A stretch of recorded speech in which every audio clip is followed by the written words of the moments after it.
best out of all 4 of them. Very nice. Any regrets? I think the GPU. Do you regret just standing here and chit-chatting while the timer's running? Oh, what? I'm supposed to get started now? Yeah, what are you waiting for? How about you, Yes, she does. Danny? Any regrets? I'm pretty happy with it. I think I got a pretty beefy graphics card and a decent CPU to pair with it. So it's just some of the other parts might be jank, but that's just when you go use sometimes, you know? We have a red alert here, David. There's no IO shield in here. Oh God. Oh my God, given how much of our grading is gonna be aesthetics, that's gonna really hold you back. 100% what I was thinking, thank you. Here's my deal. Okay. We will offer you a 2x multiplier on your aesthetics score. I will gladly take 3x. 4x, final offer. Thank you, appreciate it. How are things going over here? Any regrets on your build? Maybe the case. Like, is this an intentional vibe? That was kind of a late-breaking decision where I'm just going to kind of go with a really messy setup, and that's going to be part of the vibe. Ooh, I like it. You have only 1 stick of RAM. I do. Yes. 16. Better than none. Yeah. If we were an actual team, I probably would have helped you with that. But I'll just let him cook. Let it be cooked. I don't like your SSD though. Well, that was strategic. I did not want to waste money on anything. Performance impacting. So you'd rather that whoever ends up with this system, which by the way, people are going to end up with, yes, have a they crappy will suffer. SSD and lose their data down the road. Correct. Yes. Like my stock cooler here? Dude, I approve of the stock cooler. My tech ick was people who spend a bunch of money on a fancy cooler when they haven't already min-maxed the rest of their hardware. That's true. Am I distracting you? A little bit, but it's okay. It's missing one standoff, the bottom right one. Nerd on a budget with attention to detail. Keep an eye on this one. There's a reason he's our favorite. I didn't mean what I said over there. You're doing great too. Thank you.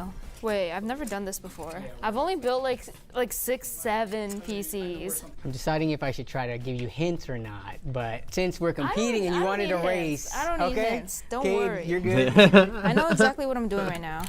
No, that does not seem right. Okay, I'm not gonna ask for help because I feel like that makes me lose automatically. There's nothing wrong with getting help. Yeah, she's gonna regret that for sure. No, I have to do this alone. Okay, I'm definitely the least qualified out of the 3 contestants. Yeah, so I picked this cooler because, well, it looked really big. So, and I have apparently one of the, I guess, better CPUs out of the lot. So probably need a lot of cooling power. The case is small, but it's missing the door. So that gives me plenty of room to use this. The reason for my cooler is I was definitely thinking about aesthetics, okay? Yes, the Riz 400. The Riz, is that what we're going with? I am also not above using the CPU cooler manual. Do you ever use these? Not on this. It's showing me exactly which hardware to use and whatnot every time I like it. Yeah, I respect it. You know what? I like his style so much that I'm gonna increase his aesthetics points multiplier to 5x. No, we were at 5. Were we? Yeah, I think we're up to 7. I am returned. Actually, I have thermal paste now.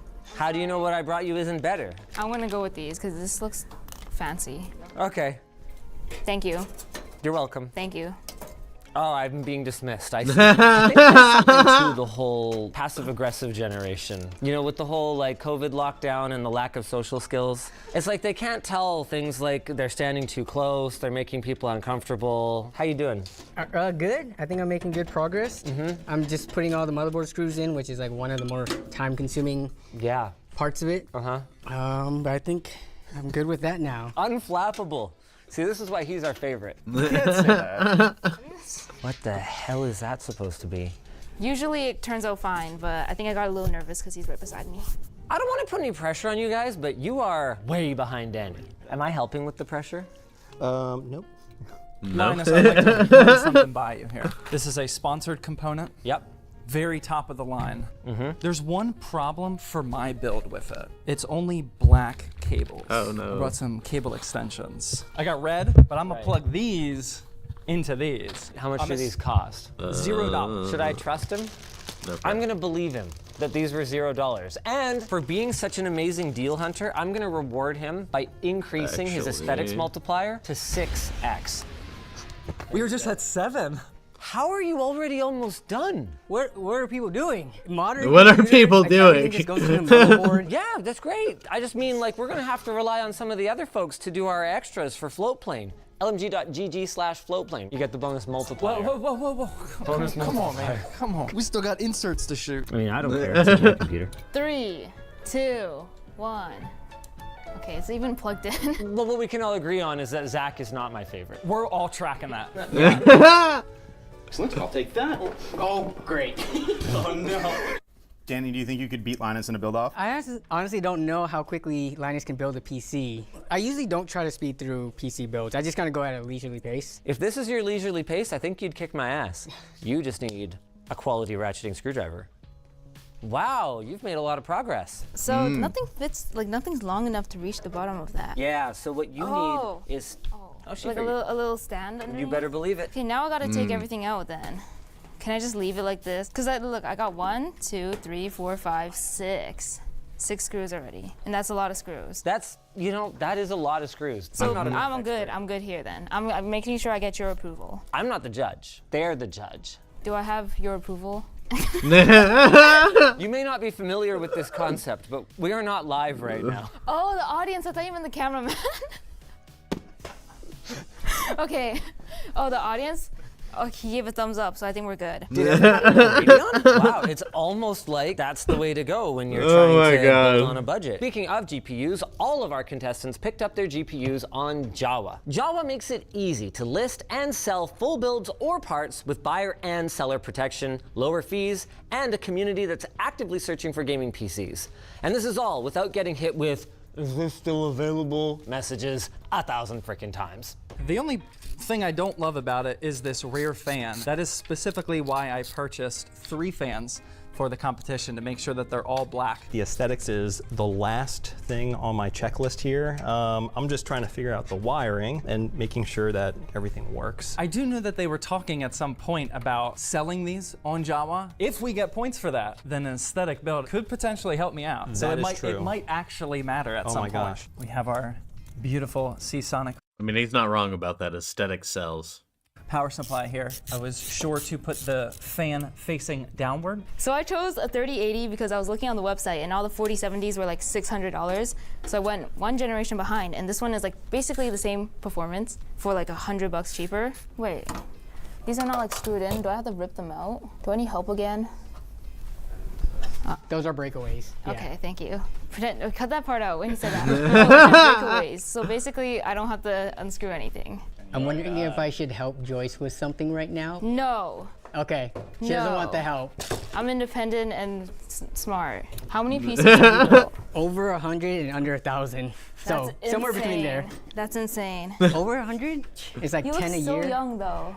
Yeah, 10 a year. Yeah, I mean, if it's your full-time job, that's really not that insane. Cause your skin's really good. Why did you use the lower slot on your What? on your? She doesn't want help. She doesn't want help. Oh She my doesn't god, want I help. didn't even realize. She said she didn't want help. Bro, this whole video is just embarrassing. Like people are gonna No, be no, like, no. wow, you guys noticed and didn't tell me? That's said, fucked up. okay. That's fucked up. Especially you. You probably knew the whole time. Yeah, come on, Glenn. First try. Professional. We're trying to find something to close the side panel with. Oh my god. We have 1, Yes! Yes! Good work. Wow. 2. Celebrating? Was that a boot? Are they done? That's really crooked. Really? I mean, wow. Thanks. That's a computer. Yeah, I did it all first try, and I didn't get any help. I don't think your motherboard is all the way down. No. The gaslighting's crazy. Don't show that. Okay, just to set the record straight, I've never claimed to be a PC professional. Why didn't you screw them in all the way? I thought I did. Oh no. Cut all of this out. Give me a screw. Wait, guys. I don't know what he's doing right now. He's trying to touch my build.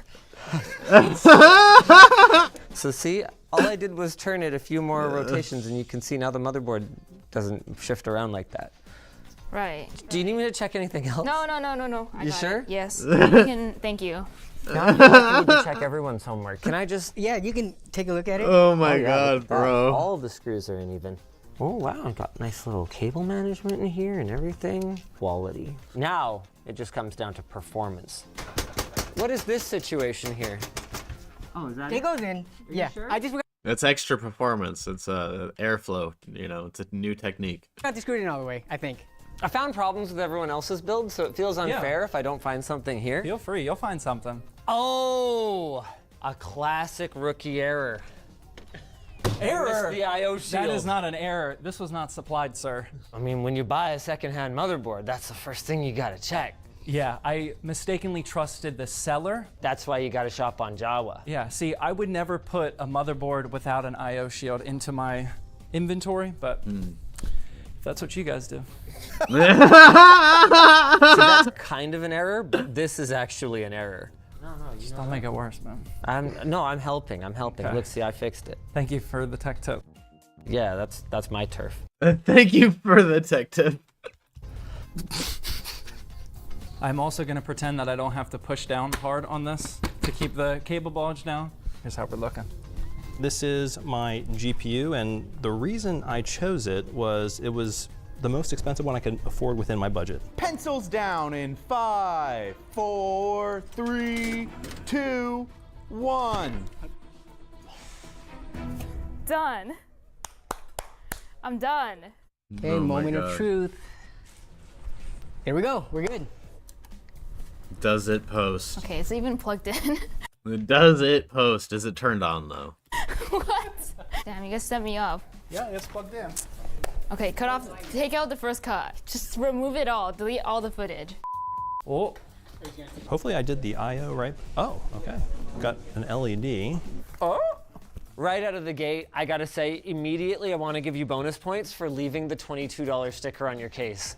As you can see, aesthetics was maybe kind of lower on the priority list. Yeah, and even cooling. You got like half of your fans in here. That's right. One of them's not spinning. I didn't actually catch the specs. I was so distracted by how ugly it is. So maybe it's like gonna be a sleeper underdog. That's what I'm hoping. Victor. It was the first computer to work. Of course, no one cares what the tower looks like if the monitor looks great. Ooh, that's already a good sign. And most impressively, this isn't even running at low settings. This is 1440p ultra no ray tracing. It's actually Zach's machine that's making all the noises bothering me right now.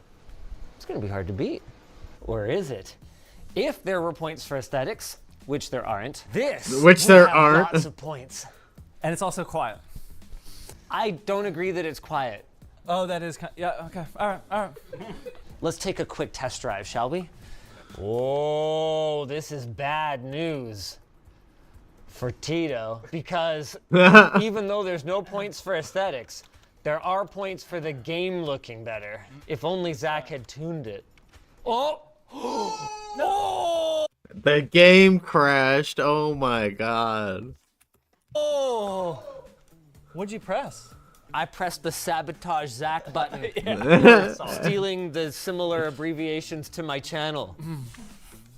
Next up is the one, the only Tech Joyce, who surely will blame her brother for whatever problems we find with her machine. I'm scared, you're gonna say something crazy. Something crazy like, hey, you should probably put all the screws in. It's not my fault. Yeah, that's you know, I don't know. It's a hot take, Linus. That's all I gotta say. The screwdriver you gave me was faulty.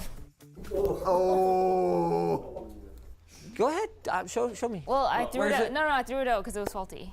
I threw it out. All right, well, why don't we take a look at your computer and see if anything else is faulty? You're gonna be blown away. Your side panel's upside down. The AMD logo on your cooler's upside down too. What's up with that? Why do you find problems with everything? Just play the game and you'll see. I mean, all you have to do is beat a low-performing PC with no side panel and one that crashes. Can you commentate on this area right here? Yeah, this area right here is looking pretty damn good. Not gonna lie. It says like 75 FPS and you're 1% low. It's hard to believe. Now that we're in here, dude, it's even worse. It kind of smells. It smells like burning. We got one exhaust fan, no intakes. I really don't know how long this is gonna last. Tech Choice, builder of temporary computers. Brings us finally to this. You know what? Oh I my can't God. find that much to criticize. It's a little on the louder side, but like, is that really that big of a problem? And even if the performance isn't the best, right? Like, look at this shirt. Look how he wears that. I like his glasses too, just, you know? Of course, it's all gonna come down to performance, which, once again, wow, really good. I want to take a moment to recognize that for $1,000, every single one of these systems is delivering an outstanding experience in what is still an extremely demanding game at 1440p ultimate quality. Some are a little more outstanding than the others, and I think this might be one of them. I don't want to criticize because you're my favorite. I don't love that your CPU's running at 95 degrees. Yeah, 95. Ready? 3, 2, 1, benchmark! Oh my God, I'm absolutely. Oh, it crashed again. Oh my god. Who configured it? I mean, you picked all the parts. We just watched you do it. Yeah, Who configured this? You. but you know the parts were working when I showed up here. Do you want to just come out and say it? You can say it. I can say it? Yes. You're a poor sport. Oh my god. In all Oh my seriousness, there god. could be an issue with some of the hardware that we provided to Zach. I was just ribbing him before, so we're going to do a quick reseat of his GPU, and in the meantime, we're grabbing another kit of memory just in case this one's a little bit on the flaky side. Why is this 6 gigatransfers per second? Okay, well, you kind of lucked out. Oh, wow, you just got a performance boost. Whoops, that was not my intention, but I don't have time to go change it again. I just fixed your computer, Mr. This feels great already. I can tell. Okay. Here we go. Let's see how it goes. Massive upset. In What? first place for performance in Cyberpunk, Zach with the come from behind victory. He went from 0 to 95 in Oh, so he just had faulty RAM, which kind of makes sense, honestly. second place. For raw performance, we've got Danny. The nerd on a budget stayed within his budget. Zach? Not so much. Neither did Joyce for that matter, so she's basically out of the running for first place, but could still end up with a podium finish because, yeah, that's really not that close. But there's still more benchmarking to go. Let's give him a bonus. Let's give him a nice guy bonus. 10 FPS. I still am like 10 blown FPS. away at how good these machines are. Well, most of them. All of them. Come on. Kind of tempted to change Zach's memory speed back to 5600. I'm gonna change it back to 5600 for the rest.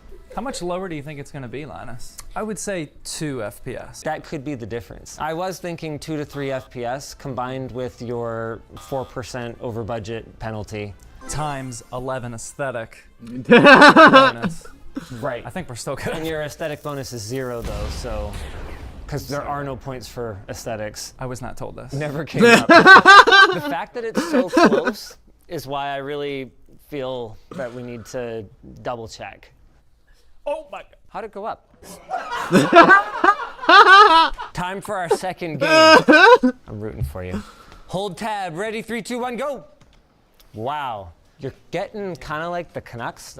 Kind of hard to root for. Whoa, we could have an upset here. The nerd on a budget is on a roll with a score of 145, with Zach's Tech Turf with 130, Joyce coming in at 122, and once again, Tito was there.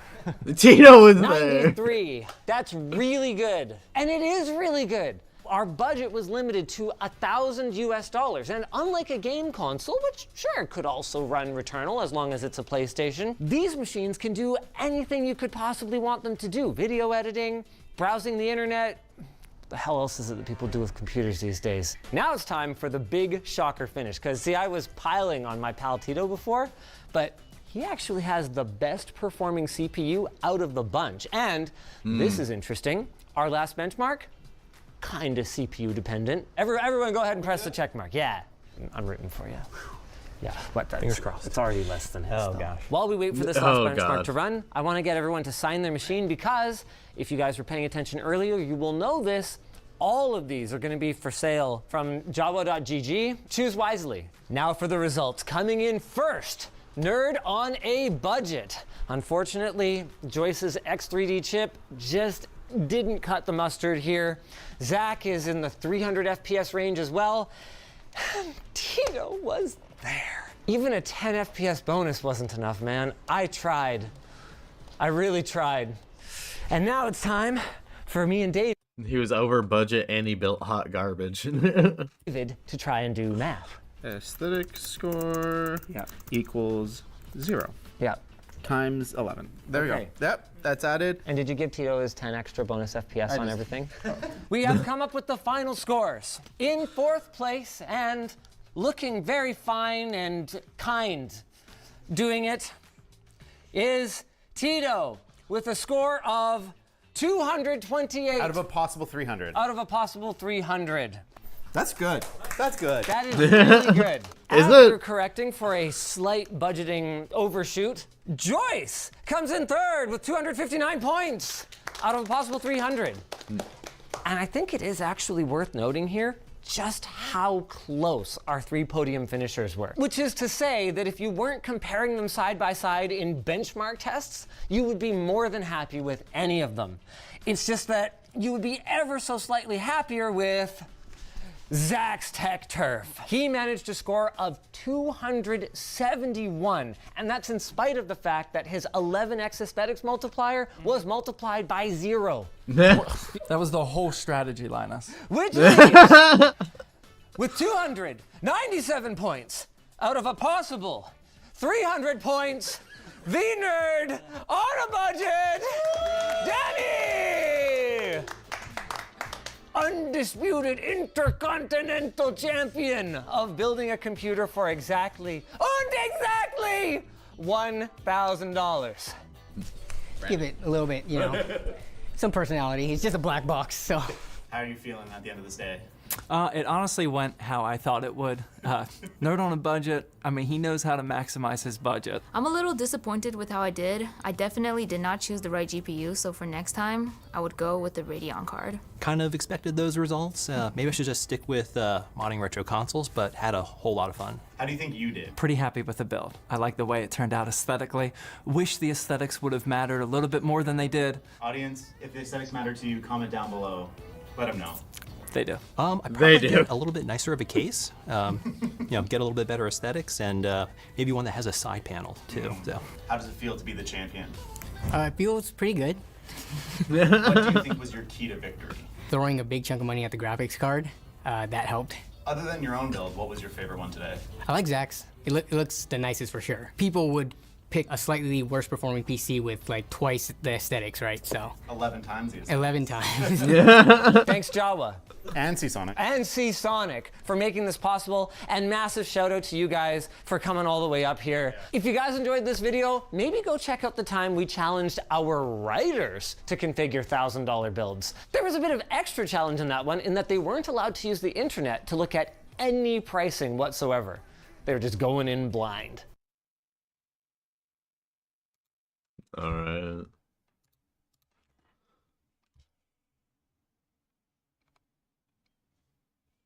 Oh, yeah. The job market used to be so simple. You had skills, experience, and time to offer a business, and a business had money to pay you in exchange for that time. Settle it all with a firm handshake, and you get to work. In 40 years, you will be allowed to retire.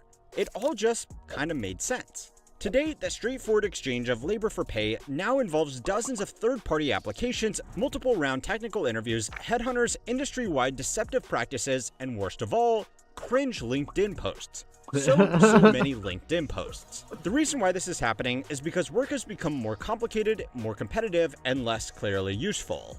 When work was more straightforward, like assembling something on a production line, it was pretty clear when someone wasn't pulling their weight. But today, the market is filled with people who openly brag about doing a few hours of actual work every week, and yet the system keeps on chugging along. So how did we get here? And more importantly, how can you make this dumb system work for you? I try to work up to 20 hours per week. I have a spreadsheet of all the jobs that I applied to within like a 2-month period, and it was over 80, and I only heard back from 2 of those, and they were both gig jobs. More often than not. Yeah, I mean, I'm sitting at 55 applications in right now. So you know, I've had, I mean, I have a 4th interview coming up, but not until next week. It's literally just rejection, rejection, rejection. And it's always like the automated messages. I've only gotten like one where it's like, oh, you can do like a video interview, but that's like the first stage out of like 7 others. So no luck.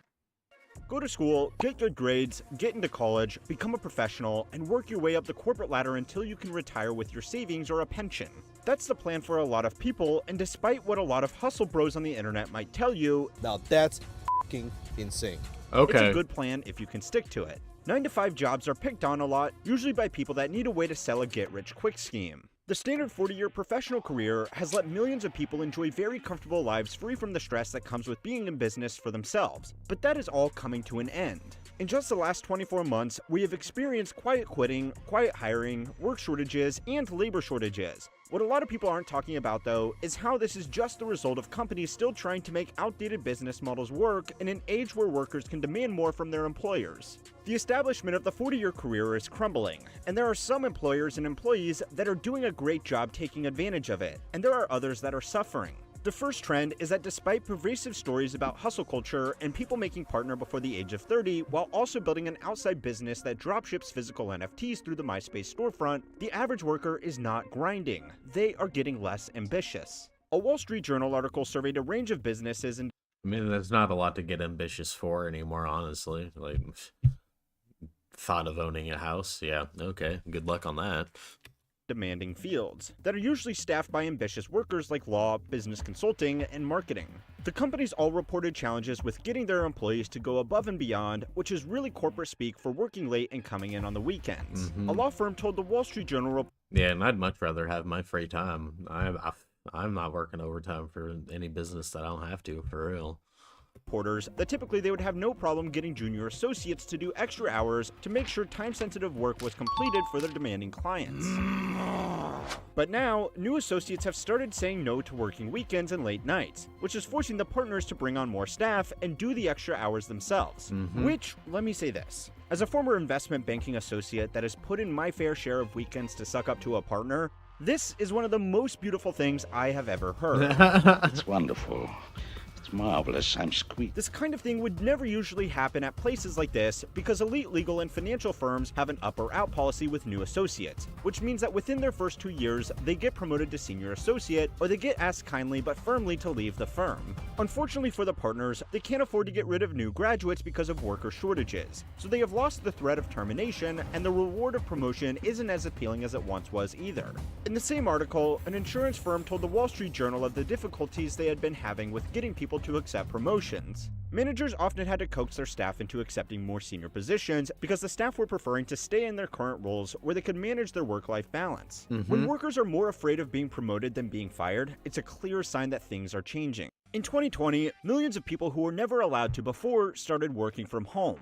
By avoiding the distractions of the modern office, a lot of people realized that the tasks that they were completing as a part of their jobs were that of what the anthropologist David Graeber would consider complete bullshit. Most of the office jobs had workers performing tasks that fell into one of the following categories outlined in the book by the same name. Flunkies who only serve to make their superiors feel important, i.e. receptionists, administrative assistants, and doormen. You don't need someone to hold the door for you when everybody is working from home, and a sales platform switching board to do most of the day-to-day work of a receptionist. Box tickers who only exist to create the appearance something useful is being done, like creating company newsletters or organizing company culture events. And taskmasters, who exist to make themselves look busy by standing over their subordinates to keep them on task, but only ever end up distracting those workers or slowing them down because they themselves don't want to look like they have nothing left to do. Most jobs in the modern office involve doing some of these tasks, but by working from home, there's less need for them to exist. A lot of employees very quickly found out that they did not need 40 hours or more in the office every week to get their work done. They could just finish it in half the time, and all the other hours were wasted on pointless meetings that could have been an email and any of the other bullshit tasks that modern workers partake in. Work from home did not get rid of the goons, who were people like corporate lawyers who only exist to protect the company from other goons or the duct tapers. I mean, it's sad now that you have the return to office thing becoming so big for these companies, but they do own these buildings that, I mean, if they didn't put to use, it'd be a crazy fall for the business building economy. Like there's an entire economy built around that, and while these businesses weren't using these buildings, it's just ridiculous the amount they're paying for the lighting or whatever for a building that's not being used at all, Who are the people that spend all of their time fixing the problems of everybody else. So if you want bullshit job security, try and make yourself one of these. For the employees that found a whole lot of extra hours in their day, they now had to decide what to do with it. An internal survey of 3,000 workers conducted by the software firm Qualtrics has shown what it was that people decided to do. 40% said that work had become less important to them in the past 3 years, and that they would prefer to spend the extra hours exercising, cleaning their home, going for a walk, or sleeping when they had the opportunity to. 25% said that work had become more important to them, and that they would look for additional responsibilities to take on in the spare hours. Most of all, 36% said that their career ambitions had waned, and that the typical progression of climbing the corporate ladder had become less important to them over the past 3 years. Those are some pretty smart workers, and it was creating the same problem that the prestigious legal firms and investment banks were complaining about too. Most people are no longer willing to work extra hours and accept additional stress to chase a promotion, and a lot of workers won't even accept a promotion if they are offered one because climbing the corporate ladder is not as appealing as it once was. There are 4 reasons that business analysts have identified. Yeah, I'm not going to work 60 hours for a company. I don't really care what the pay is, you know? It's my life. I'm not trying to give it to you. I'm not for sale like that, I'm sorry. Identified as the leading causes of this trend. The most damaging to traditional corporate culture is that people no longer see the financial benefits of moving up the corporate ladder. Typically, managers and senior executives earn more than their subordinates, but modern salespeople, tech workers, and tradespeople are bucking that trend, especially in high-demand industries. A lot of workers are preferring to reskill into an in-demand role, where they can earn variable compensation based on the overtime hours they put in and the performance they achieve. People with experience in tech, pharmaceuticals, or finance could become managers, or they could cross-skill into sales and become salaried plus commission reps. They will get a lower base wage, but even average performers can earn $250,000 to $500,000 a year in commissions, putting them well ahead of any mid-level manager in the same industry. Doing a role where they are not responsible for the performance of any subordinates also means that they are free from the stress of dealing with workers who don't want to put in any overtime or work towards getting a promotion. Instead, they are only responsible for themselves and their work. If they want to make a lot more money one month, they can hustle like crazy and work on closing more sales or doing more overtime. If they want more work-life balance, they won't be letting down a team beneath them. Skilled, non-managerial roles in certain fields and sales roles are also safer during financial slowdowns as compared to middle managers. A company can operate without team leaders, but it can't operate if nobody is selling its product. For young workers who have lived through 2 big downturns during their careers, a job that is safe during bad times is more valuable than a job that pays a little bit more.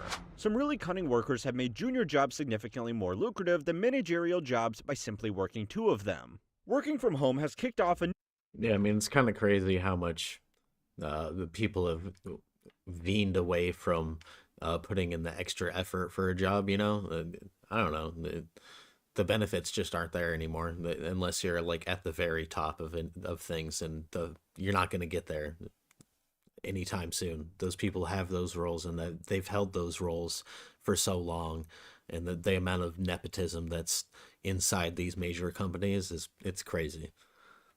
New trend that is particularly popular with tech workers who work 2 full-time jobs with 2 companies simultaneously and take home 2 salaries. Entire online forums have sprung up in the past 2 years for workers to discuss this practice and share tips and tricks on how to find jobs that can be done in parallel and keep up with the workload once they've secured the roles. Some people on these forums claim to be working as many as 5 jobs simultaneously by committing 60 to 70 hours a week in their home offices. Just one job can be a lot of work, but highly experienced employees have claimed that the workload and stress of working 2 or 3 junior development roles is still less than working 1 senior development or team lead role. For motivated workers that want to put in the hours, the multiple job route is more financially rewarding, and it provides them additional job security because if they get laid off from one job, they still have 1 or 2 salaries to fall back on. Ever since COVID started, what we've seen is that candidates are really only taking remote or hybrid jobs. To be competitive in this market, companies really do have to be either hybrid at the minimum or provide remote work opportunities. Reason number 2 is that modern workers have more entrepreneurial ambitions than the generations that came before them. The biggest selling point for young workers in the most prestigious firms in the country are not career advancements, but instead the exit opportunities. From my own experience at... Yeah, man, getting in on that startup, getting that $1 million payout at the end because you started working there early, man, that's really what the dream is. 2 different investment banks, most junior bankers do not want a career in investment banking, no matter how well compensated some senior bankers can be. Most banking analysts only want to work in the industry for 2 to 5 years and use that job experience to qualify as a role as a financial executive like a CFO for a medium-sized company or work in private equity or hedge funds. Or they want to start their own company armed with the detailed industry knowledge on how to raise capital from investors and structure a business for growth. The entrepreneurial spirit is not only alive and well amongst finance bros, the rate at which people report wanting to start their own business has shot up to its highest level ever. There were a record 5.4 million business ID numbers created in 2021, with 2022 expected to have broken that record further. Sometimes entrepreneurship is not all that it's cracked up to be, and I would encourage caution to anybody thinking of giving up a stable 9-to-5 job to start their own business. But smart decision or not, people are doing it. Caution be damned. The third reason people are unwilling to chase promotions is because it ironically makes it harder for them to progress their career. Yep. This is a tricky one, so follow along here. Yeah, you get locked in. Maybe you sign a contract, you know, you get locked in for a number of years. It sucks, man. Makes it way harder to move up. Best way for someone who only wants to work the 9-to-5 job to increase their salary is to change companies every 2 years. Employees that stick with their companies for longer than that end up earning a mind-blowing 50% less than their peers who were less loyal and were constantly shopping around for better offers from different employers. The real trick is to do this while maintaining a good relationship with the companies and managers they move between. Getting a promotion in a company resets the clock on when a smart employee can switch companies without leaving a bad impression with their current employer. If someone is planning to make the scheduled job hop, but they are only a month into their new role after receiving a promotion, they are unlikely to get a good reference from their outgoing company, because now that company has to find a new employee for a job that was only just filled. A bad reference from a frustrated ex-manager will make it harder to land the new job and negotiate a competitive salary.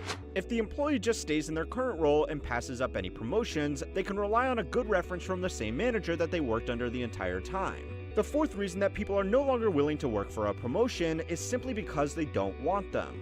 More people are choosing mental health and free time over money and opportunity, because being removed from the corporate bubble has made them realize that there is much more to life than making as much money as they possibly can. A lot of young workers have become disenfranchised because they realize no matter how hard they work, they are going to struggle to achieve traditional financial goals like buying a house and having a normal retirement, so they are seeking out easy work and pursuing alternative lifestyles like video gaming or low-budget travel by living in a converted van. Yeah, man. I mean, really, that's my dream. I don't want a converted van, but, you know, I want to travel the world. I'm not trying to... I don't want to be beholden to somebody the way that my parents were, you know, like it's crazy. I don't know. There's more to life than working for a company. There's more to life than money. I don't need all of the consumerism, you know. I don't enjoy it. I don't buy a lot of things anyway. I live pretty minimalistic, not out of, you know, well, right now out of need, but most of the time it's because I want to. I don't want to buy stuff, you know. I hate advertising. I hate it. I just hate it. As more workers learn of these 4 reasons to reject the traditional career promotions, companies are going to have to face some big problems. Promotions are the biggest incentives that large companies have to motivate non-executive level employees to do more than the bare minimum to not get fired. The promise of a promotion, if targets are met, is often cheaper than performance-based bonuses. Some companies pay their executives extremely high salaries, not because of the hard work they do, but because they want all of their employees to work like crazy for the chance that they too one day could be a fat cat. Of digital marketing, and you get offered a promotion that's in IT because digital marketing has a lot of technical skills, then should I step out into IT if my goal is to be the CMO? And the answer is no, right? So if it's going to take you off your long-term path, you don't want to do that. If people don't want the promotions or see that they will never make it to the level where they make more money for less work, then the whole system stops working and it spells the end of the traditional career. Stop me if you've heard this one before. An entry-level job paying $8 an hour with no benefits at an unremarkable company. Oh, and they want you to have at least 3 years experience in a similar role and preferably a master's degree. Why the f*** are entry-level jobs not entry-level anymore? The latest jobs report found widespread hiring. One man's quest to find a job is raising questions about the labor shortage right now. He says he applied to more than 60 entry-level positions. Particularly strong in hospitality, leisure, and healthcare. We have created more jobs in 2 years than any presidential term. Searching for a job is a difficult and time-consuming task. Most Americans do not have enough savings to survive for more than 2 weeks without going into debt. I mean, I'm lucky I did have savings. I had about 3 months worth, and I'm about to pay my last portion of rent that I can afford, so... which means it is also stressful. No matter how efficient the hiring process is made, you are never going to have fun looking for a job, and nothing can change that. But the corporate world has introduced a lot of obstacles that make the job of finding a job as painful as possible. Filling out online forms for information already on your resume, going through multiple rounds of interviews, and getting ghosted by hiring managers for hundreds of positions is enough to drive anybody mad. Responded to me. 4 of those went on to a phone call after an email exchange, and then 1 of those turned into an interview. 0 of them turned into a job that was actually desperate for help. It's also simply bad business. Attracting the right talent is vital for business success. If businesses make their application process too difficult, they are going to filter out everybody but the most desperate candidates, which are rarely the best candidates. Companies that ask for multiple years of experience from applicants applying for entry-level jobs also expose themselves to a similar risk. It might sound advantageous for the business to get an employee with years of experience that they can pay like a fresh graduate. But company management frequently overlooks the reason that these applicants are looking for entry-level jobs in a field they have been working in for years. And it's that they are not that good at their job, and they need to keep moving companies before their poor performance catches up with them. A recent study conducted by Portland State... Or there's no goddamn jobs available, and the only ones that you can find are for entry-level positions, you know? University and published by the Harvard Business Review found that overqualified candidates did not outperform the control group, and that paying significantly under market rates for talent will cost most businesses more in other areas. Bloated hiring processes are also expensive. Sponsored job postings on sites like Indeed, LinkedIn, and Glassdoor can cost hundreds of dollars per day, easily more than the successful applicant will be paid once they are on board and working. Multiple rounds of interviews also take paid hours from HR, hiring managers, and third-party recruiters. Recruiters work on a commission basis for successfully placed candidates. But if a company makes candidates go through multiple rounds of interviews, the recruiters can ask for a higher fee, or they will be incentivized to send their best recruits to companies that have a simple hiring process so they can get paid quickly and reliably. It's bad business, and good company managers know it, but there are 3 reasons why they still do it anyway. The first reason is that it's become too easy to apply for a job. Indeed has 60 million monthly users, and LinkedIn... I don't know why that's a bad thing. I feel like it being easy to apply for a job is overall a good thing on both the person, the seeker, and the employer. You know, on both sides, it should be a good thing that there's more applications coming in that gives you a more, you know, people to choose from, and as a job seeker, you can put more applications in.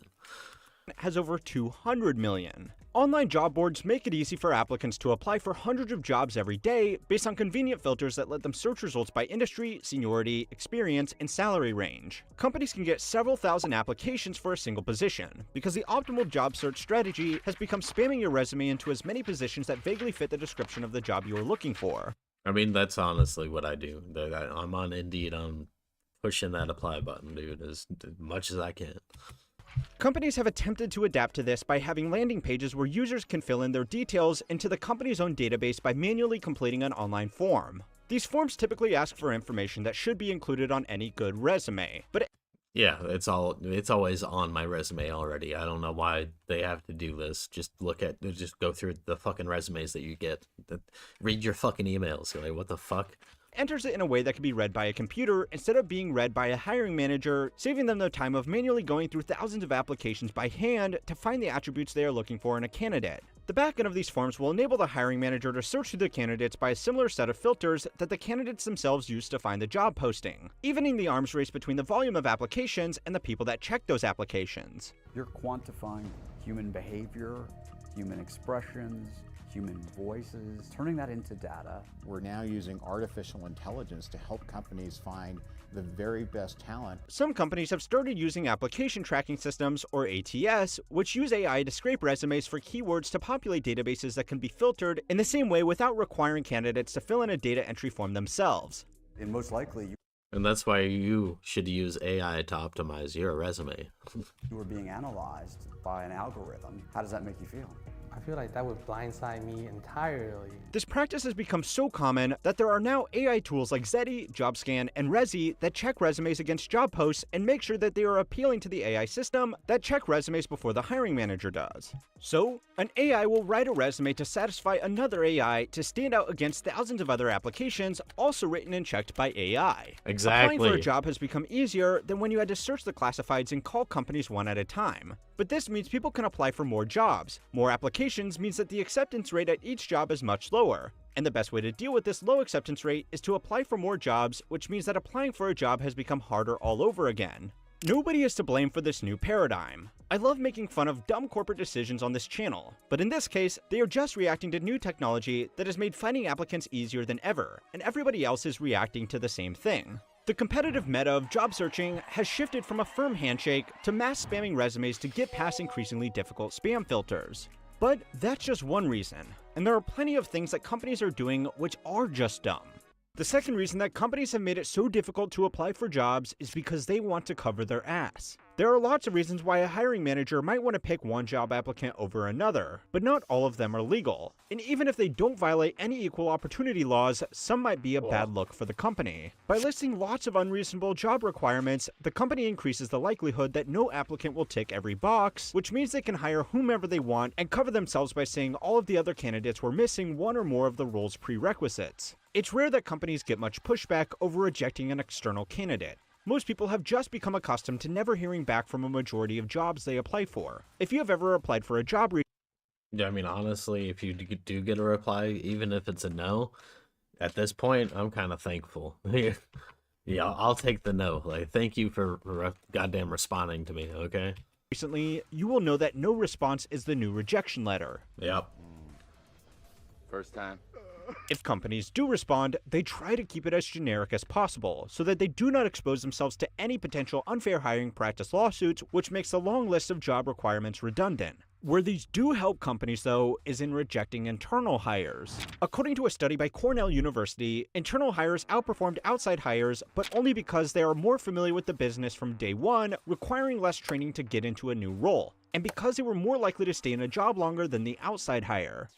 I mean, honestly, I'm totally for internal hires. I think most companies should be promoting from the inside.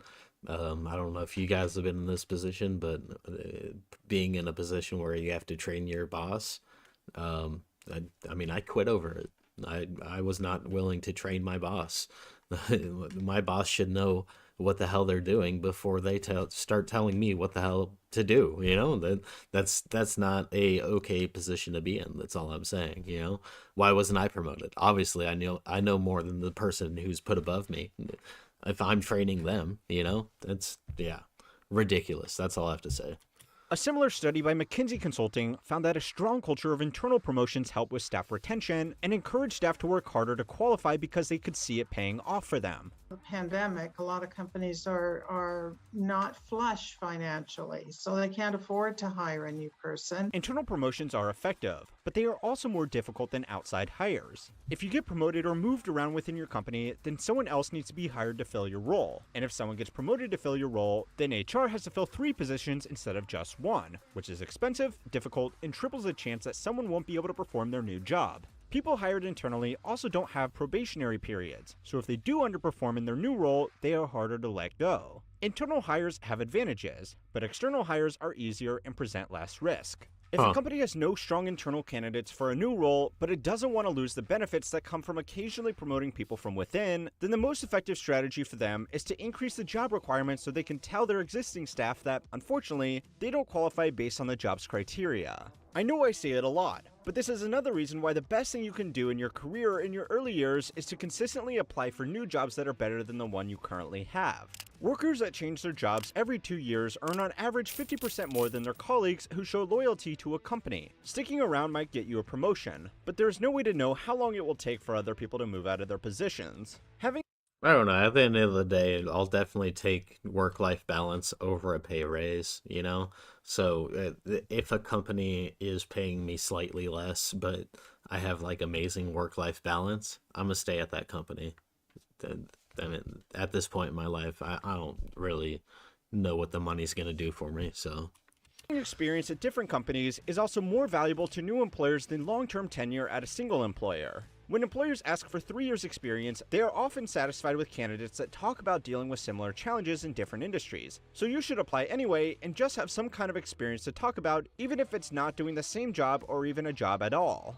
And that's the third reason why employers make job requirements that are so out of touch with the job they are offering. They want to see how applicants deal with the challenge. There is an old saying in business that even if you are not in sales, you are in sales. Most people do not have jobs that require cold calling a list of leads to generate revenue, but those soft skills are still important in every job. Dealing with difficult customers, difficult coworkers, being able to present a strong argument, or simply showing empathy for a client's needs are all skills that can be demonstrated by an applicant when they are questioned about a shortcoming of their qualifications against the job requirement.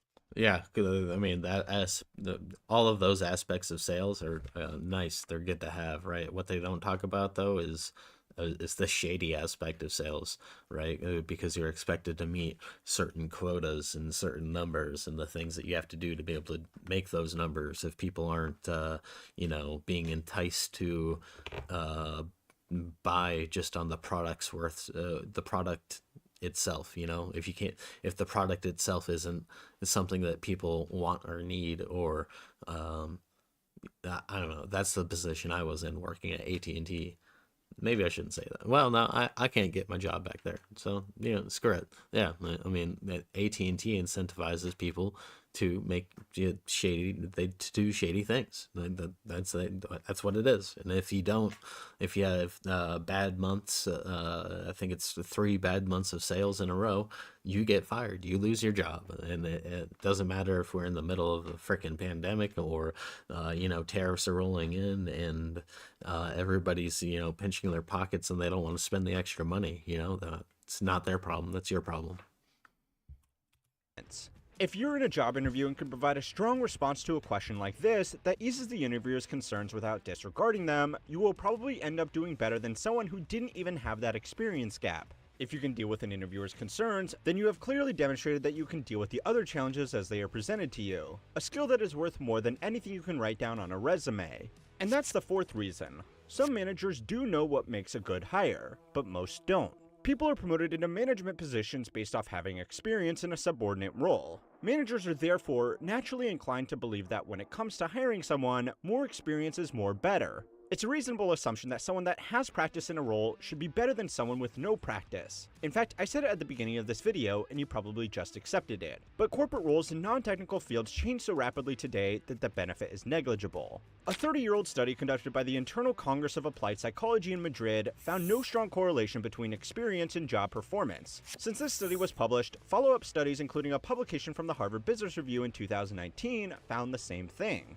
Most corporate managers do not read journal articles about statistical correlations between hiring parameters and job performance. Most go off their own experience, which is the value of experience. They do the same for other job requirements because the safest move for them is to find a candidate that ticks the most boxes. Experience can help a business, but so can new ideas. And neither is more valuable than the other.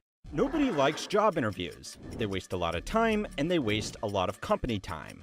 Every hour you spend in an interview, the company must pay the person interviewing you. So why the f is it becoming so common for profit-driven companies to ask for multiple rounds of interviews for even the most basic of jobs, when most of the time they are just going to ghost you anyway? Competing against a smaller pool of people. Now you only have maybe 3 or 4 of the people you are fighting to win the job. Scheduling interviews, sometimes those interviews have got multiple rounds, maybe 1, 2, 3, 4 rounds of interview.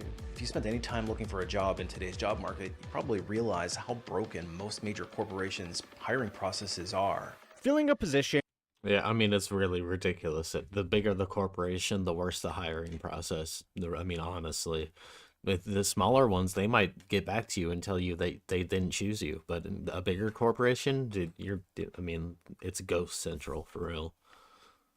Is an expensive process that companies are only making more expensive for themselves. Some companies sit down with hundreds of people through as many as 17 rounds of interviews. That's hundreds of man-hours spent finding one person for one job when just 20 years ago, it was rare to do more than 2 rounds of interviews. According to a report by the Harvard Business Review, this trend is also leading to worse outcomes for employers. High-performing employees are pulling out of job applications after being asked to come back for round after round of interviews, so companies are being left with only the most desperate applicants that are willing to jump through their hoops. This is wasting people's time, costing businesses lots of money, and creating worse outcomes for everyone. But there are 4 reasons why businesses don't care and will probably keep increasing the number of interviews they make new applicants do. The first reason is that it increases their leverage in the negotiating process. Yeah, the harder it is for you to obtain the job, or, the harder it seems anyway for you to obtain the job, the more that they can pile on to make it seem like it's something that you really need, you know, just based on the scarcity. You know, it doesn't matter if they're hiring for 20 roles or for one role. If they make it as hard as they would if they, you know, for the 20 roles, as it was for the, you know, a single role that they were hiring, then you're going to value it just as much. According to a report by the Bureau of Labor Statistics, it now takes the average person 24 weeks to go through the hiring and interview process to get into a new job. If you are unemployed and ridiculous. looking for a new job, then after 24 weeks of interviews, you are going to be desperate to accept anything, and you won't risk losing the offer by negotiating a better salary or benefits. That's smart. If you do have a job, this strategy can still work for you. A current employer is only going to be so patient about you taking time off to attend interviews, so going through this process once will be hard enough. So you take the job or stay at your current employer that is angry at you for missing so many days. According to the same report, the number one reason that people turned down a new job was because the offered wage was too low, and in 2023, people are also turning down jobs that don't offer work from home flexibility. About a third of the managers want employees to return in order to monitor them. Then about a quarter of those managers want employees to return to ensure that they take shorter breaks. Respondents were much more likely to overlook this, though, if they had gone through an extended hiring process. Employees are also less likely to leave a company if they believe it was a real challenge to secure their job in the first place, so management can use a difficult interview process as a staff retention technique before people even become staff. Psychologists call this the sunk cost fallacy. If you have already spent so much time pursuing a job opportunity, you don't want it to be a waste by not accepting it if you get an offer. Hiring managers just call it an effective negotiation technique. For the employers, this is a calculated expense. The hours that they need to pay HR and a hiring manager to sit in an interview room will be paid for by forcing you to accept a lower starting salary for your entire career with that company. Yeah, Other okay. companies and hiring managers are not this smart. But getting the upper hand over your pay and benefits is just the first reason. The second reason that companies have started to ask you to come in for multiple interviews is because they think it will magically make them a better company. Most business... Because only the people who are willing to, you know, sit through multiple interviews, those are the good people, the strong ones. They survived. Managers do not read workforce surveys from the Harvard Business Review. They only hear about companies like Google, Meta, and Apple requiring multiple rounds of interviews for even so much as a summer internship. Roles in big tech require a lot of hard skills, and because they offer such competitive salaries, benefits, and career opportunities, they have far more applications than jobs to give out. Google received 3 million job applications in 2021 and hired only 7,000 people. A former senior vice president of product management with Google told CNBC that, quote, hiring took 6 to 9 months and people sat for 15 to 25 interviews. It was an awful experience. That's a quote from the person that did the hiring. So it's even more stressful for the people that are seeking a job.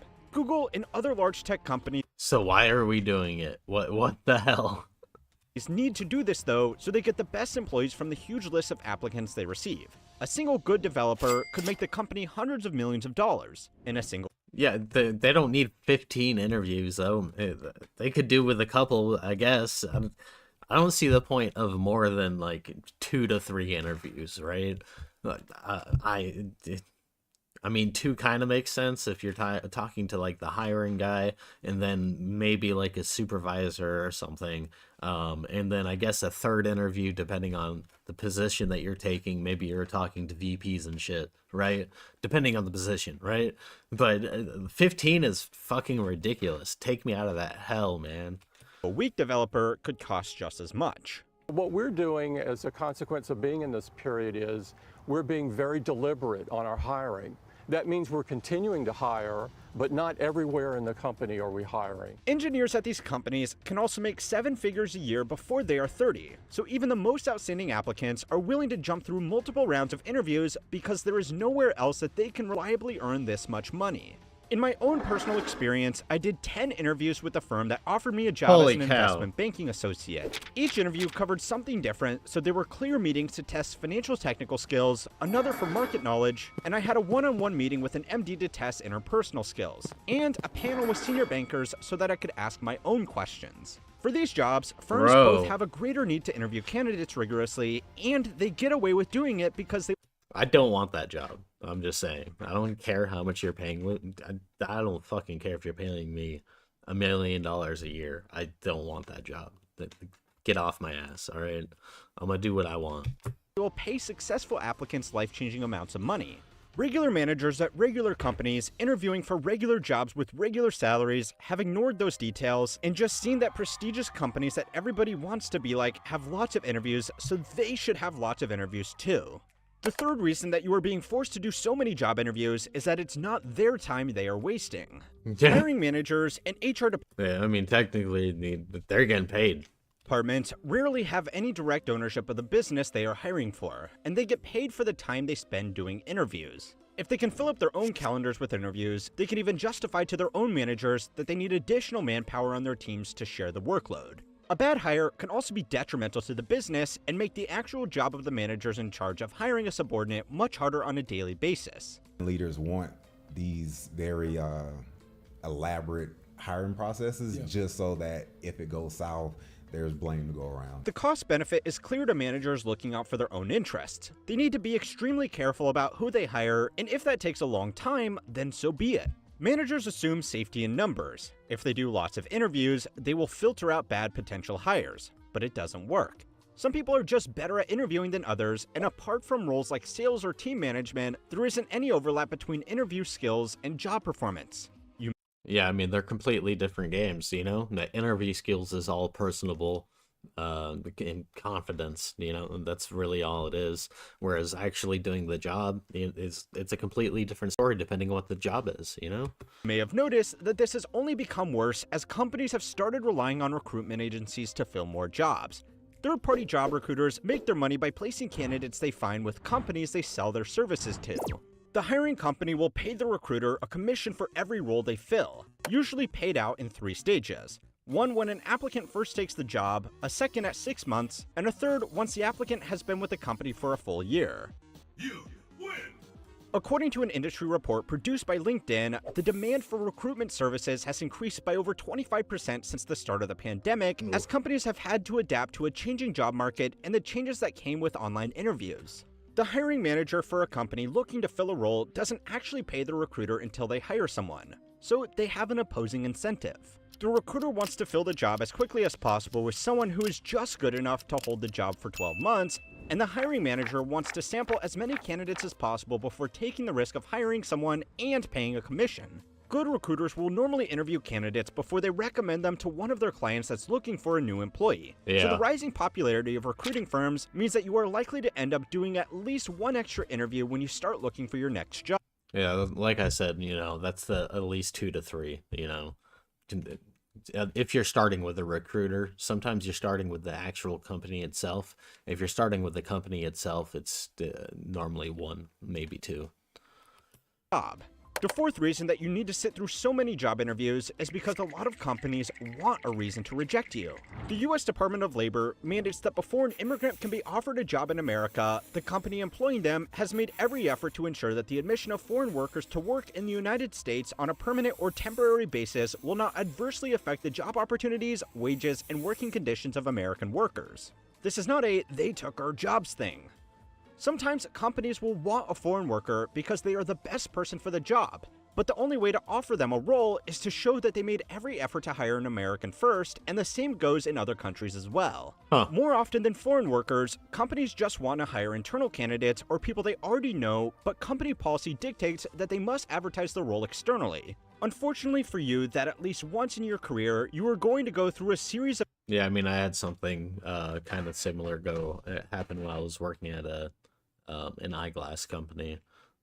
They had to post the job listing publicly for a few weeks just to make sure, just to like go through with like company guidelines. I still ended up getting the job, but they did have to publicly post something before they accepted me as the applicant. Of interviews where the company just needs to tick a box before they give the job to the person they wanted to in the first place. This is also the reason why most of the time, if you are unsuccessful applying for a job, you just get ghosted. If a company gives any reason for not hiring you over someone else, there is the potential that they expose themselves to legal liability. If they say nothing, they are safe. In the past 12 months, the job market has been defined by trends and buzzwords like the Great Resignation, quiet quitting, quiet hiring, quiet firing, rage applying, loud quitting, Rage and my new applying. personal favorite, resenteeism. Most of these all meant the same thing. Nobody knew what the f was going on. And that is the fourth reason why companies started to love doing multiple rounds of job interviews. It let them hedge their bets on the future. Companies simultaneously didn't have enough talent and also had too many employees. Announcing layoffs or hiring freezes sent a bad message to investors and existing employees, especially in businesses where a portion of employee compensation I mean, it's not stopping them now. They're doing hella layoffs. is paid out in company stock options. As a way to force employees to stay loyal, tech and finance companies pay big bonuses, but they pay them as restricted stock units, shortened to RSUs, that the employees are not allowed to sell for a period of time. The industry average is 2 years. If the employee leaves the company before their RSUs are released, they lose them. So anytime an employee quits, they will be giving up 2 years worth of bonuses that they have already earned. Psychosocially, people are much more motivated by loss than gain, so restricted stock is a great way to force staff loyalty. It's a scummy tactic, but normally these bonus structures are only given to employees that are very valuable to their companies and are already making a lot of money. Other companies also offer signing bonuses to compensate new hires that they poach from their competition for the RSUs that they will never be able to cash. Time stock bonuses only work when a company's workforce thinks that those options will be worth anything once they are allowed to sell them. If a company stops hiring, that's a good sign to everybody that they are no longer growing. And if a company is not growing, its shares are not going to be worth as much to the employees waiting to cash them out, so it becomes a good time to leave. If you're not growing, you're dying. That's how it works, man. Even if companies are not trying to avoid scrutiny, a long hiring process is a good strategy to see if the role was really needed at all. If someone quits, their work can be delegated to their coworkers on a temporary basis. If the company takes a few months to hire a replacement, they can assess if tasks are still getting completed by the team with a lower headcount. If they are, they just cancel the job search. If they are not, they can just pick from one of the candidates that they have running through multiple rounds of interviews and is desperate to accept any job they get offered.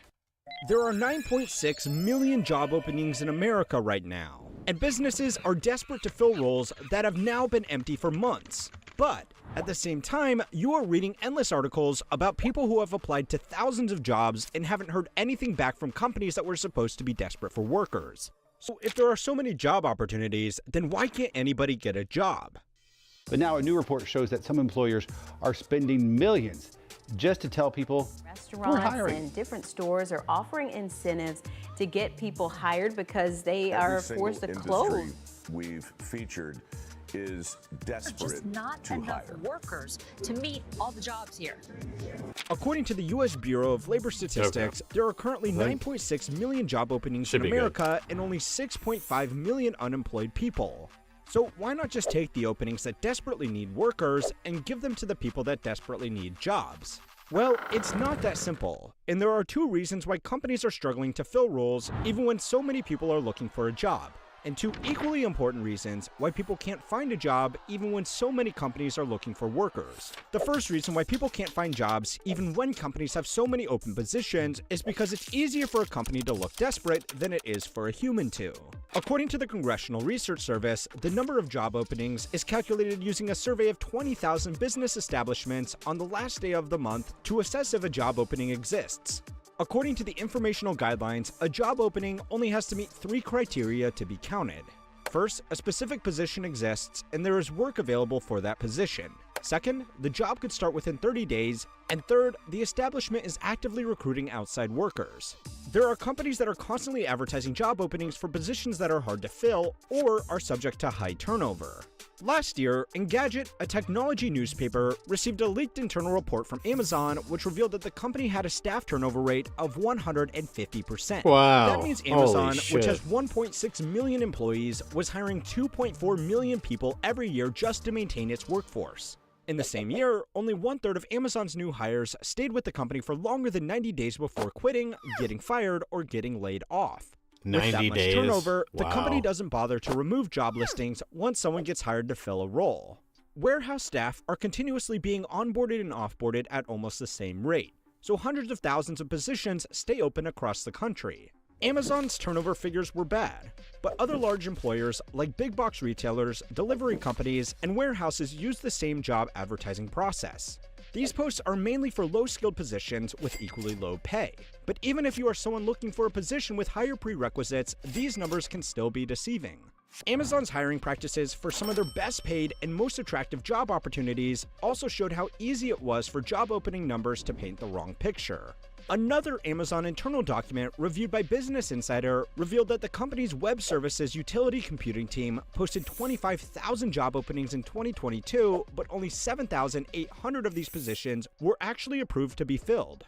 That's crazy. That's a crazy difference right now. So it's 15,000 almost, or whatever. It's not. It's 13,000.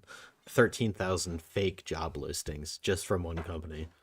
This also happened in a year that Amazon was laying off more staff than they were hiring.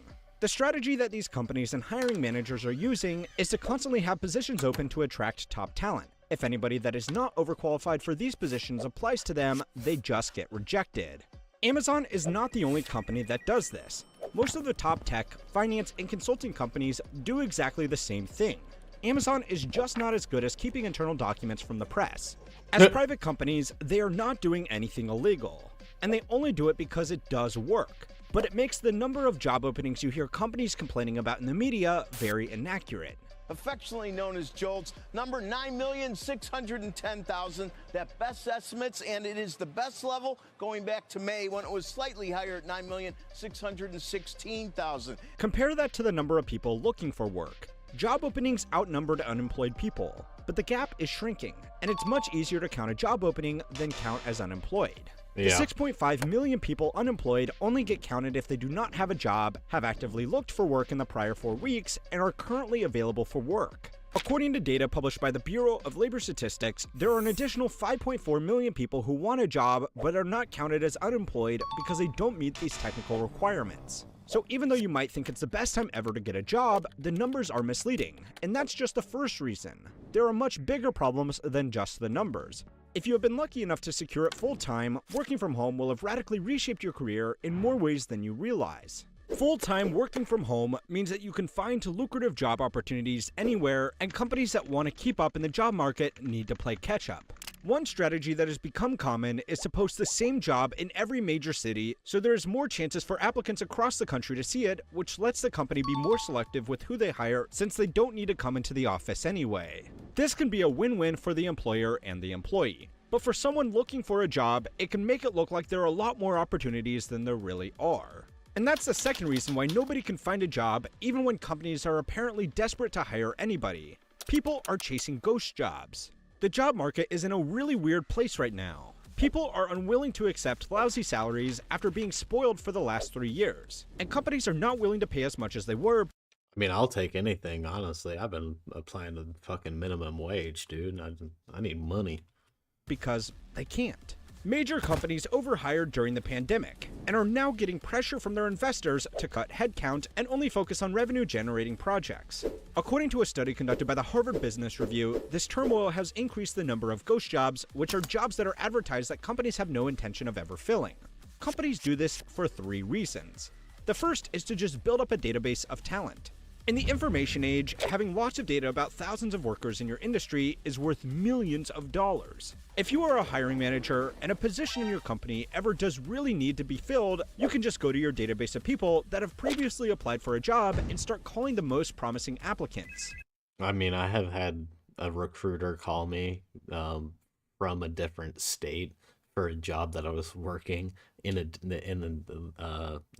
entirely different state. It was kind of crazy, actually. And I had applied to them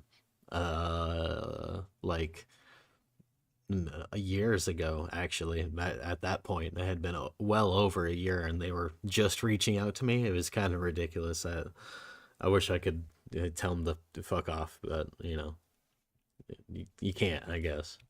You might have to poach people from their current job if they did end up finding work, but that can still be cheaper than starting a search from scratch after the company realizes it needs a position filled. It's also useful business intelligence that is close to free to collect. By slowly sponging up thousands of applicants to do jobs that don't exist, the company can get insights on how many staff their competitors have, how much they are paying them, how many of them are leaving, and what skills they have and do not have. For the price of a job post on LinkedIn and Indeed, it's a lot of information. According to a survey of 1,000 hiring managers conducted by Clarify Capital, more than 60% of job postings have been active for more than 2 months, despite 96% of employees claiming they're actively trying to fill an open role quickly in the job advertisement. Posting ghost jobs is also used by managers who don't want to pay more for employees, but want to keep their existing overworked employees happy with the promise that new team members will be starting as soon as they find the right person. Yeah, I mean, I've heard that one too, man. I've heard that one too. Posting ghost jobs is really common in, I mean, they showed Starbucks, but yet fast food, you know, any kind of fast food industry, super common. Jobs also looks good to investors and customers because it looks like the business is growing even when it's not. It's a super effective management strategy for business, but it means job hunters can spend hundreds of hours applying for jobs and attending interviews for roles that never really existed. Now, it's much harder to feel sorry for them, but companies have become a victim of this new career paradigm as well. The first reason that companies can no longer find workers, even though millions of Americans are looking for a job, is because they have made it pointless to hire the right people. Businesses have embraced new technologies that have made it easier than ever to train people for a new role. A job like a pharmacist or bank manager used to be highly respected positions that required decades of experience and paid as well as doctors and lawyers. A pharmacist needed to know compounding formulas for prescriptions, and a bank manager needed to make discretionary decisions about who to lend money to. These were big jobs that could cost lots of money or worse if not done right. Once a company found I mean, now, like a basic pharmacist, all you really have to do is be able to count, you know? You're just counting people's pills out. You're not doing any chemistry unless you're, I mean, working in a lab nowadays, you know? On people that were good at the jobs, it was very important to keep them for as long as possible. So it wasn't unusual for people to spend their entire career with just one company and be rewarded handsomely for it. Today, pharmacists are just there for compliance and to pull pre-made scripts the computer tells them to. Bank managers use credit scores and computer algorithms to approve or deny loans. They personally have no say in whether you get a home loan or not. This made their jobs easier, but it also made them easier to replace. So companies stopped valuing company loyalty, and they stopped rewarding it. Now it's people that don't switch jobs that are being left behind. People that switch jobs every 2 years or more, on average, earn 50% more than their peers that stay loyal to a company. The result is that people have learned to switch jobs more often. But now, companies do not want to invest any money into training new employees because they know they are not likely to stay around for very long. If companies don't want to pay for training, they need to hire people that are already skilled enough to do the role they are hiring for, but that can be hard to find. A lot of employees today are being forced to take it upon themselves to seek out skills and qualifications to remain employable through things like Excel courses, coding boot camps, sales trainings, and now AI seminars. This is on top of a growing number of jobs that now require advanced college degrees like an MBA for an entry-level analyst role. If companies can keep their standards high and still fill the roles they need, then they will win by not having to pay for staff training.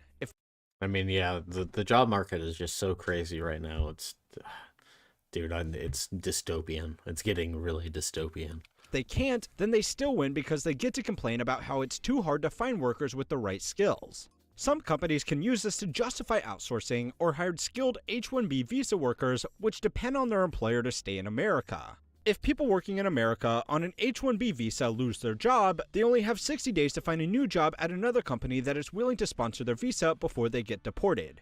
So companies have an incentive to make it look like they can't find anybody with the right skills so they can hire workers which are much more dependent on their job. It's a broken system that's bad for American workers and bad for visa holders, but it's great for companies that want loyal workers while everybody is shopping around for better deals. One thing that you have to remember about this whole situation is that companies do not want to admit that they can't find enough staff unless there is something in it for them. Signaling to investors that growth or operations could be hurt by personnel challenges will hurt a company's stock price. So a CEO has a fiduciary duty to keep that sort of information discreet, unless it can be used to benefit the company some other way. The second reason why companies can't get anybody to work for them, even when everybody wants a job, is because more skilled people than ever are choosing to work for themselves. Over 5 million businesses were created in America last year, up from just 3.5 million before the pandemic. There are more opportunities than ever to work for yourself thanks to platforms like Etsy, Amazon, eBay, Uber, Fiverr, and YouTube. These businesses are risky, but more people than ever are willing to take that risk if it means they don't have to sit through 10 job interviews for a position that didn't exist in the first place. Yep. Late last month, the paragon of wise economic decisions, Greece, introduced a 6-day, 48-hour work week. The country did this at the same time as its European neighbors have been successfully experimenting with shorter 4-day work weeks. Yeah, 4-day work week, not 6-day. We're just gonna add another day on there? Get out of here, dude. Ain't no wonder people leaving Greece. But the Greek government has insisted that this new change is the key to turning its economy around by simply working harder than everybody else. It's a bold strategy, and for the sake of working conditions everywhere, we better hope it doesn't work. Unfortunately, it just might. Greece has become the first country in the European Union to introduce a 6-day working week for some businesses. The world's biggest trial of a 4-day working week has ended in success, with the performance of companies largely unharmed and workers feeling healthier and happier. The employer says, this is it, take it or leave it. You can't do anything about it. This is Greece. Greece has an aging and shrinking population. According to the country's statistics authority, over 500,000 young, educated citizens left the country to find work with better paying conditions elsewhere. Yep. It's very easy for Greek workers to find jobs that pay better in other countries, because as members of the European Union, they are free to reside and work across borders with very few restrictions. In order to correct for this loss of manpower, the government has decided to introduce a 6-day work week to make up for all the workers who have left the country and to support all the elderly people who can no longer support themselves. By raw that's just crazy. That's all I have to say. arithmetic, their logic makes sense. Kind of. Output is the hourly productivity of a worker multiplied by how many hours. I mean, I'm personally just not willing to give up my life like that, you know? I don't care if it's for the elderly population or not. That's my life, and I will do with what I want. Fuck off, all right? Don't take my time away from me, all right? They work. If Greece has fewer workers, it can increase its output by getting those who are left to work even longer and harder. What they have failed to account for, though, is that a lot of the productive workers still left in the country might decide that they would rather go and work 4 days per week in Belgium.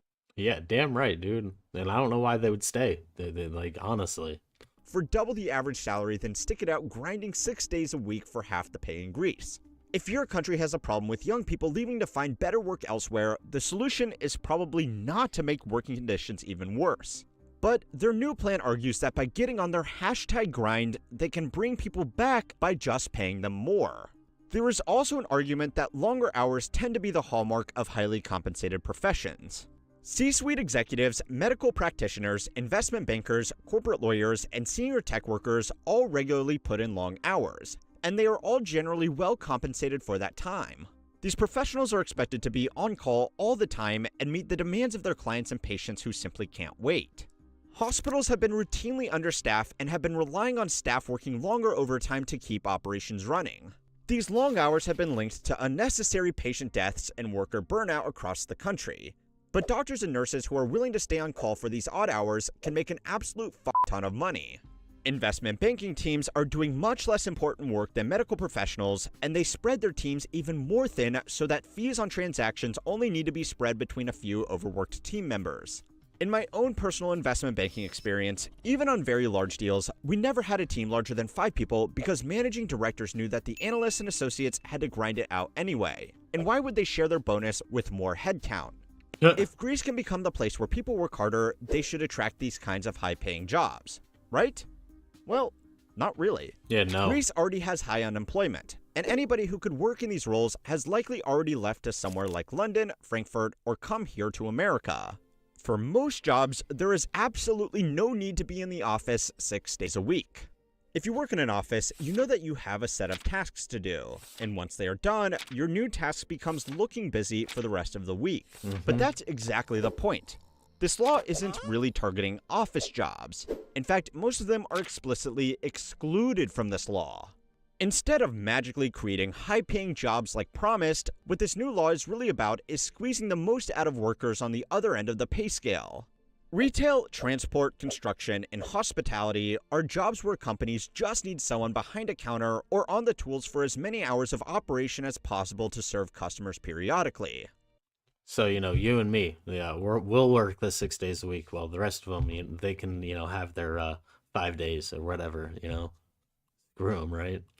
A large share of what's left of the Greek workforce are in these types of roles, and businesses are already demanding a lot of extra hours from their employees. Greece may have a reputation for a laid-back lifestyle and 3 p.m. siestas, but according to data from the OECD, the average Greek actually works a full 80 hours per year more than the average American, and we are already way above average. The average German, on the other hand, works 500 fewer hours every year, and they are still more than twice as productive as workers in Greece. High unemployment has meant that employers can ask a lot from their employees because finding another job is extremely hard, and replacing a worker that isn't willing to work some unpaid overtime is extremely easy. This new 6-day work week is really being sold. Yeah, never work anything unpaid. That's all I have to say. If they ain't paying you, you ain't doing it. As a way to formalize what's been going on in workplaces across the country already. To make matters worse, the wording of the law makes it all sound very optional. DW reports that while the 40-hour workweek is still officially in place, employers are permitted to require staff to work up to 2 unpaid hours per day for a limited period in return for more free time. That's crazy. The problem is that if businesses have the option to ask their staff to work 2 hours of unpaid overtime every day, and those staff can't say no, then that's just going to be the new normal. In the same article, an emeritus professor of labor law is quoted as saying, "Bro, I would not be working no unpaid nothing. I'd be out of Greece so fast." Law 5053/2023 will kill off the 5-day workweek for good, so it's probably not as optional as politicians would like workers to believe. Some people may leave, but most of those who can already have. Better opportunities exist in other EU countries, but a lot of Greeks don't have the resources to move their families across Europe to compete for a job against a local in a country like Germany. This is about squeezing what is left from who is left. Look, I normally try my absolute best to form a rounded argument that represents both sides when addressing stories like this, but this 6-day workweek is just fucking dumb. It won't make workers work harder. It won't create high-paying jobs. If anything, it's going to make workers work less and despise their bosses even more, and probably result in some kind of either, revolution or mass unrest in the populace, and probably murders. And, that's just kind of how this works out, honestly. Won't improve productivity. It will drive away what few young workers the country has left. It will lower hourly wages and create terrible working conditions for the whole country. It's all around terrible policy. But unfortunately, it's not just Greece doing this. It's easy and sometimes even fun to laugh at dumb decisions made by out-of-touch politicians. But the Greek problem is not just a problem in Greece. Greece is a very expensive country to live in because it's so popular with wealthy tourists who make their money elsewhere. But the minimum wage is only 830 euros per month, according to wageindicator.org. Jesus. That means the average Greek needs the extra work anyway, whether it's legally mandated or not. But let me make a big, bold claim here. Wages haven't kept up with living expenses anymore. Crazy, I know. But the way we are dealing with it is kind of strange. The good news is that the average employee almost everywhere is working fewer hours than we used to in previous generations. According to data from the OECD, annual hours worked per worker have declined significantly since the 1950s. But you would be forgiven for thinking that it doesn't really feel like that. And you would be kind of right. The amount of time workers are spending at work has gone down, but the total number of people has gone up a lot too. Put it simply, what this means is that even though the average individual worker is spending less time on the job, the average household is spending more time working, because it's now much less likely that a woman in the household is a stay-at-home parent. Now, women having the ability to enter the workforce in a meaningful way has been positive progress, but it's also now become a necessity. Having a stay-at-home partner, man or woman, is an unaffordable luxury for most households in America, especially younger workers. This means the average household is dedicating time to more work, and household chores are not taken care of by a single person while another person focuses on work. So while these numbers might look like we are moving in the right direction, the reality is a little bit more complicated. You might have also noticed that the number of people in the workforce is actually going down, But that's largely because as a larger share of our population gets older, some of them can retire while still of working age. This was accelerated by a huge drop at the start of the pandemic. I mean, he might go over this, but people aren't having kids either. You know, there's a significant drop in the population around the world. It's not just here in America, it's around the world, and it's going to affect the job market. Not right now. I mean, it might be at the moment, kind of, because I'd say most of Gen Z is working age at this point. You know, there's a few that or a few years that aren't. You know, but definitely in the coming generations, you know, the next 2 generations, is going to see a dramatic shift in the amount of people that are working. When a lot of people who were almost ready to retire were laid off and just never went back to work. This is also great. People should be able to retire and enjoy their twilight years. But with an aging population, this also put more pressure on younger people to pick up the slack. What this means is that there is a bit of a disconnect between what these charts show and what the average worker will experience. According to a study conducted by ADP Research, the average American worker is now doing 9.2 hours of unpaid and often unreported overtime. That is a number suspiciously close to the extra hours that are going to be demanded of Greek workers. The only difference is they were dumb enough to say it out loud. That also doesn't account for the growing number of people working in a full-time role and then doing informal gig work or freelancing on the side. The number of new businesses created in America has exploded in recent years. And while this is normally a sign of a healthy, prospering economy, there might be a little bit more to this data. According to the U.S. Chamber of Commerce, 5.5 million new business applications were filed with them in 2023, an all-time high. But suspiciously, these new business applications were coming from the states with the worst employment problems. People are not really starting businesses anymore because they have a great idea and want to capitalize on it. They are starting them to formalize income from informal work like Fiverr, Uber, and yes, even YouTube. According to a Bankrate survey, more than 1 in 3 Americans now have a side hustle on top of their full-time job. And more than 30% of respondents said they expected to need the extra income their side hustle brings in for the rest of their lives. Wow. The number of people doing a side hustle jumps to almost 50% amongst Gen Zers and is obviously significantly lower amongst baby boomers who either just have one job or are retired. Picking up a side hustle in addition to your full-time job can be an amazing way to start a business while maintaining the safety of a stable-ish income. I did it while starting this channel. And Richard from The Plain Bagel made an amazing video recently about why he still works his full-time job instead of just focusing on his almost 1 million subscriber YouTube channel. Which I'm sure is making him a hell of a lot of money. Honestly, 1 million subscribers, if you're not making, you know, just off advertisements alone on the channel, you're making good money there, you know? The key difference here is that it was a choice rather than a necessity. Mr. Bagel is probably doing well for himself with his YouTube channel, but that's not your typical side hustle. Ted Rossman, the credit analyst that ran the survey, said that while it's admirable that so many Americans are putting in extra time and effort into their side hustles, it's unfortunate that most are doing so simply to fund their expenses. This is especially troubling since if side hustles are just a way to increase income as opposed to building up a business or monetizing a hobby, then they are mostly a pretty terrible waste of time. Most people with a side hustle who were surveyed were effectively just working another job that paid well below the minimum wage.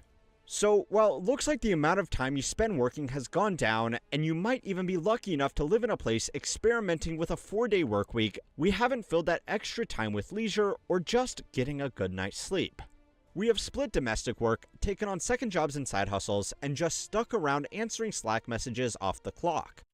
Yeah, I mean, really, the fundamental problem is the company's profits need to continue to grow, and to be able to do that, they're not able to pay their employees any more than they currently are. That's why wages haven't kept up with inflation. That's why you're not going to see a raise anytime soon, and I won't either. And unfortunately, it's probably gonna kill the economy, in my opinion. You know, debt's at an all-time high currently, and I don't think it's gonna get lowered by companies not paying us a fair wage and asking for more of our time. It's just horrible.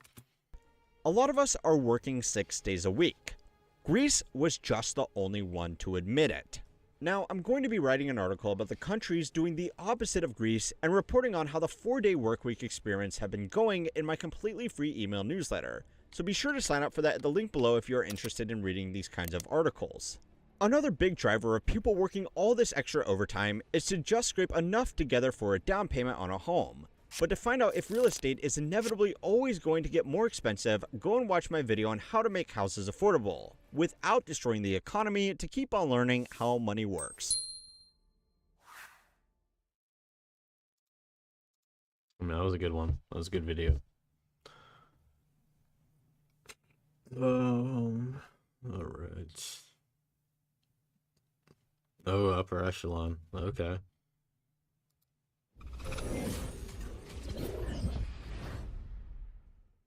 All right, I want to get started today by making something abundantly clear. This is a rant video. Deputy Attorney General Todd Blanche, Trump's own former lawyer, has just now released the Ghislaine Maxwell interview transcripts, and this is a personal opinionated rant about how staggeringly unbelievable and frankly comical her testimony seems to be. It's not comical because of the subject matter, to be clear. What she and her co-conspirators did is heinous, utterly sickening behavior. It's comical because after saying these things, she somehow got a special waiver and was sent to a minimum security facility, which is known as one of the, quote, cushiest prisons in the entire country, end quote. Let's get something straight right now. She should not have been able to do this. It's basically unprecedented. Even though Trump himself lied about that aspect, claiming this kind of transfer is very common. Yeah, and this was only possible because of extraordinary special circumstances and treatment that were given to her. Yeah, it's not like, you know, Trump had anything to do with what happened there at all. After she said things that we're about to talk about in this video, which are like mind-blowingly bad. I don't understand it. It's insane. Not only that, but I think it's important for people to be aware that she was charged twice with perjury after lying in a 2016 deposition. Those charges were ultimately overshadowed by her other convictions, but they were not dismissed on the merits. Okay? Does that make sense? Let's just make sure this foundation is rock solid, all right? A criminal, twice charged with perjury, who's seeking a pardon from the President of the United States, who was personal close friends with Jeffrey Epstein, right before she was given an unprecedented special transfer to a more comfortable prison, said the following things verbatim in her interview with Trump's own personal former lawyer. I want you to listen to these things and then honestly tell me whether or not that you believe she's telling the truth or could ever possibly be credible in any sense of the word. Quote. I mean, Trump seems to think so. Let's get to it. Quote. Did you ever hear Mr. Epstein or anybody say that President Trump had done anything inappropriate with masseuses or with anybody in your world? Maxwell replies, absolutely never in any context, end quote. That's pretty straightforward, straight up denial. But that's not all she said. This wasn't just clearing Trump's name, which we all knew was coming, by the way. It's not just about clearing Trump's name with a denial of wrongdoing. This was a fucking puff piece, man. Here's another part, quote, so my father liked him very much, referring to Trump, and he was loved, really liked his wife as well, because... Oh my God. What did they pay her? Well, I mean, they paid her with a new prison. What am I talking about? Because we were both Czechoslovakian. And as far as I'm concerned, President Trump was always very cordial and very kind to me. And I just want to say that I admire his extraordinary achievement in becoming the president now. And I like him. And I've always liked him. So that is the sum and substance of my entire relationship with him. Oh my God, dude. The glaze. Holy cow, dude. Glazing all over. Glazed Maxwell over here. End quote. Yeah. So we're not just denying Trump's involvement, are we? No. We're praising his accomplishments. Dear leader is amazing. Glazed Maxwell. He's never done anything wrong. Oh, I yeah. like him. I've always liked him. Wow. Please, dear God, please give me a pardon and make my life more comfortable. Want more? Okay, let's have some more. On page 107, quote, I actually never saw the president in any type of massage setting. I never witnessed the president in any inappropriate setting in any way.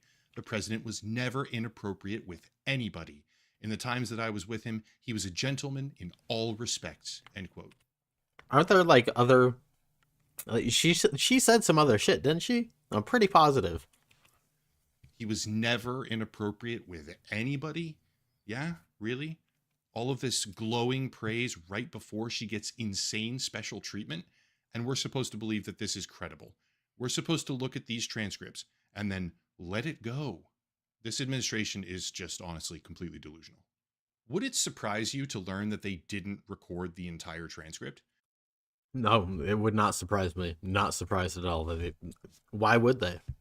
They talked off record at the beginning saying, who knows what, because they didn't record it. Sound familiar? Like how there's minutes missing from the raw footage that wasn't raw footage? I mean, like, it never ends. Quote, good, okay. So before we started recording, we met for a few minutes. I introduced myself and we've chatted, and now I've told you that we're going on the record, end quote. That's not necessarily strange by itself, to be clear. That happens in plenty of typical depositions or interviews. But this isn't a typical interview. This is a PR stunt where suddenly, according to the criminal, Trump is a saint. It doesn't stop there, all right? Page 76, quote, Maxwell speaking, quote, I decorated those houses. I put the electricians in for the wiring. I never wired nor saw a single house that had any type of inappropriate, let's say, video surveillance. Yeah, I mean, she wouldn't admit to putting them there, would she? Like, what? And I'll define that for you. Inappropriate surveillance would mean in a bathroom, in a bedroom, in any private area of a home, end quote. Wow. No surveillance at all. Except we have multiple victims directly attesting to the fact that the houses were wired with cameras in inappropriate places in particular. And wait a second, because in literal photos of his home, there's cameras in the bedrooms. Oh, crazy. Those got put there after the fact, though. You know, she didn't have anything to do with that. She didn't just say this in passing, by the way. All right. She doubled down. Quote, she doubled down. You do not believe a camera exists, or a video camera, or a camera that takes pictures inside any of his residences? Maxwell responds, correct. Correct. So even the appropriate cameras that you just talked about, which would be kind of exterior security cameras, did you know whether there was any cameras that you're aware of inside any of the locations? Maxwell responds, never, with one exception.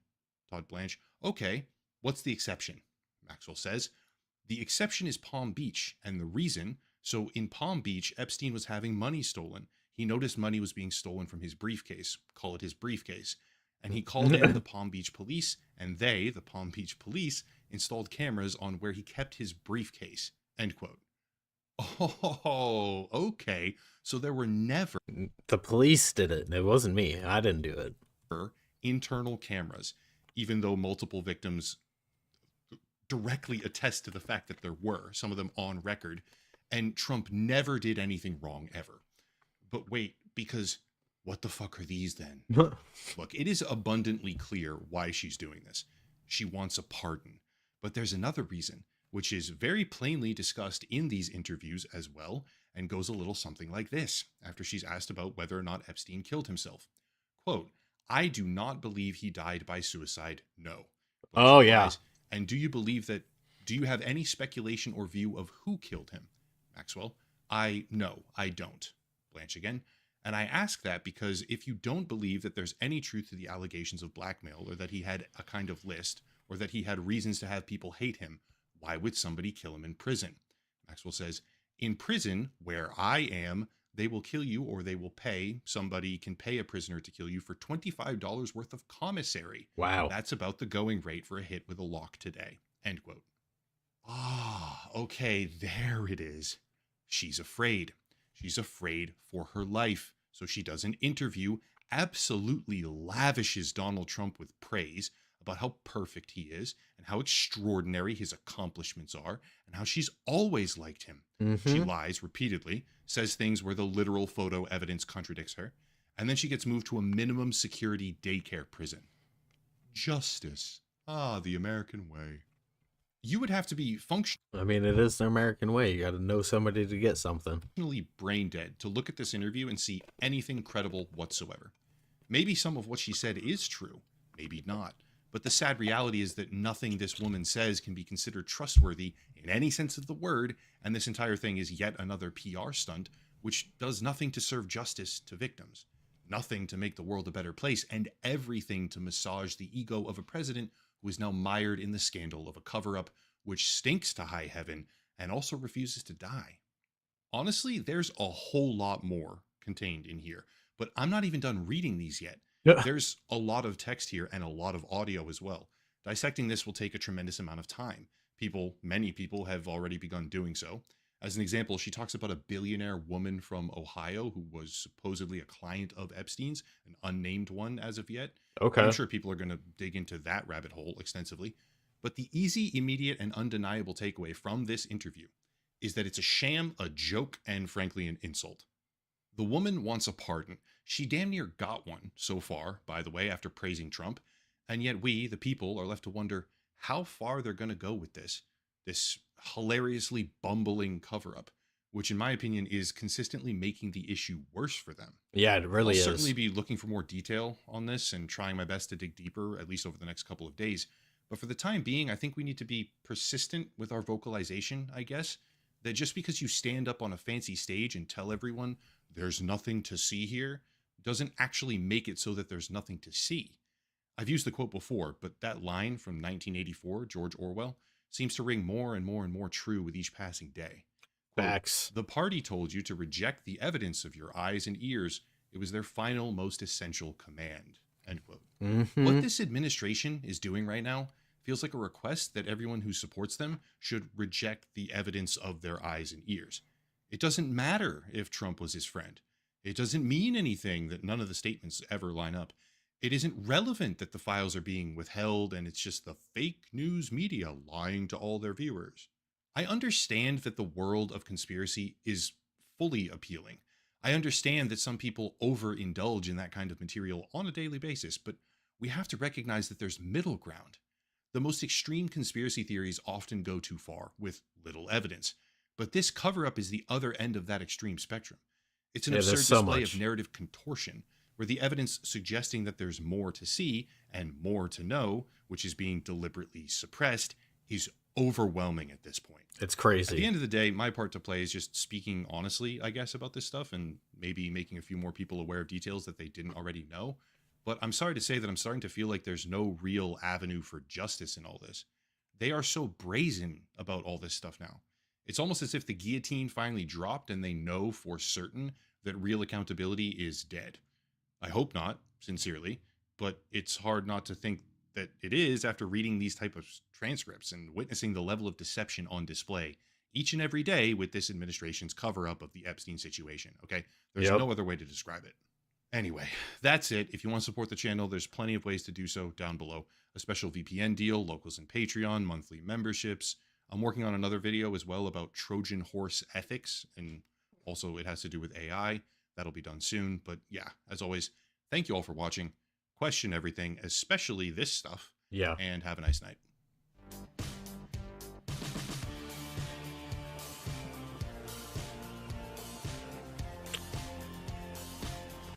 I mean, honestly, Trump's probably always going to be known as the pedophile president. I don't think he can get away from that at this point. His name is going to be synonymous with it. But it is what it is. The cover-up is crazy. I mean, Glaze Maxwell. God.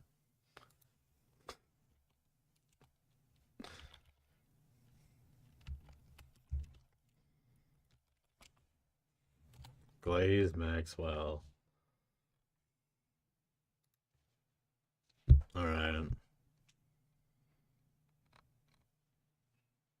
Oh, this schlep video was crazy. I watched that the other day. The whole Roblox cover-up. Insane, man.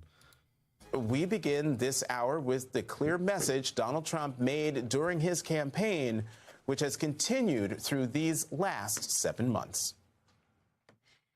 In 2016, I declared, I am your voice. Today I add, I am your warrior. I am your justice. And for those who have been wronged and betrayed, I am your retribution. I am your retribution. And the first time I had it, but you guys were after me. I said I had to focus. I was the hunted, and now I'm the hunter. It's a big difference. Dude, Trump is insane. He's been spewing lies since his first election. This man is, God, he knows how to spin a story, doesn't he?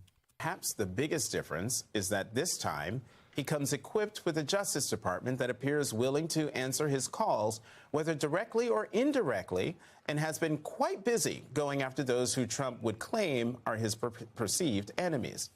The latest example being his former national security advisor, John Bolton, who had his Maryland home and Washington, D.C. office searched by FBI agents yesterday, reportedly as part of a, quote, national security investigation in search of classified records, according to what a source familiar with the matter told NBC News. Perhaps it's just a coincidence that Bolton has been a vocal Trump critic ever since leaving Trump's White House back in 2019. And Bolton is not alone. There is an ever-growing list of perceived enemies who have been targeted by Trump's Department of Justice, and it's safe to say he is likely not the last. One of those perceived enemies, Miles Taylor, joined us earlier this morning on The Weekend and spoke about his concern that his home could be next on the FBI's list. Huh. We expect it. I mean, it's crazy when the president's having other politicians' homes raided for basically no reason other than an intimidation factor, you know? He's trying to intimidate people to be on his side. It's ridiculous. It's just ridiculous. I mean, really, we expect it. And that's what is so surreal about this is we can all here as we're talking about this be so certain of the president's revenge campaign to know potentially who that next target might be or one of those next targets. I mean, when my wife and I woke up and saw the news, she basically said to me, it's coming. Joining us now, MSNBC national security and intelligence analyst Christopher O'Leary. He is a former special agent and senior counterterrorism executive for the FBI. Michael Feinberg, former assistant special agent in charge with the FBI. And Susan Glasser, staff writer at The New Yorker and author of the weekly column Letter from Trump's Washington. All, thank you very much for coming to The Weekend. Christopher, let me start with you. One of the things, I don't believe I read in the intro, but one of the things the president said in talking about all of these things is that he called himself the nation's chief law enforcement officer. Oh, my God. That's the attorney general. What do you make of the president giving himself that mantle? Well, so you're right. Traditionally, it's the attorney general. I guess the president can designate himself to be whatever he wants at this point. But I think it's messaging to his base that he is going to do what he's doing in Washington, D.C., what he did in L.A., creating a perceived national emergency and justifying the deployment of... It's not even a perceived national emergency. Literally, the people of DC don't think it's a national emergency. They all don't want the freaking military there. It's not it's him putting words into some other politicians' mouths so they can forcibly do his bidding. That's all it is. Like, Trump's a goddamn dictator. Federal troops and in LA, National Guard, and U.S. Marines, and here in Washington, D.C., where as I drove in this morning, I did not see burning tires or, you know, it wasn't gangs of New York or anything like that. So, I mean, it's this false narrative that's been going on for a decade now as he consolidates power and starts using the tools of national security now with the FBI to go against his political enemies. I said it before and I said it again, I love me a Susan Glasser article. So Susan, you wrote a new one, The Retribution Phase of Trump's Presidency Has Begun. I'm going to read you to you. We don't know yet where this will all end up. It's far from certain that these investigations will lead to prosecutions, let alone a prison wing full of Trumpian enemies of the people. But we can already say for sure that he wasn't just bluffing with his campaign season threats. How is it possible that so many years into this Trump era, there is not a more precise vocabulary for describing how it is that we are constantly being surprised when Trump and his advisors do exactly what we have expected them to do? He has said for a very long time that he was going to go after his perceived enemies. You know, Kash Patel has an enemies list in the book. Yeah, I mean, it's crazy. We shouldn't have a president on a vendetta against our own people. That's absolutely ridiculous, and he's just going to take more and more control as his presidency goes on. You know, that's what it looks like anyway. That the American people are going to be starving on the streets because of his tariffs. That's what it is. Administration says they don't have one in the administration, but it's all out there. And I'm curious, especially when you look at John Bolton, for example, and them going into his homes, can you separate everything they have said about retribution and going after their perceived enemies from the action that they took? Yeah, I think, thank you, by the way, love being here with you on Saturday mornings. And, you can read my column every week. That's great. The problem is there's too much material for it. And I think that is the collective problem that we're dealing with right now, right? What is the language to tell people, yeah, that thing we've been warning you about is happening, and yet is still shocking, surprising, and upsetting when it actually happens. I mean, it's because they're not being clear about it, We need to take action. Trump is taking over the country. He needs to be kicked out of office. Those are the words that they should be saying, not the fluff, right? All they're doing is adding this fluff where they could be saying basic things, like go vote, kick Trump out of office, right? There must be some long German word for that, but I haven't found yet.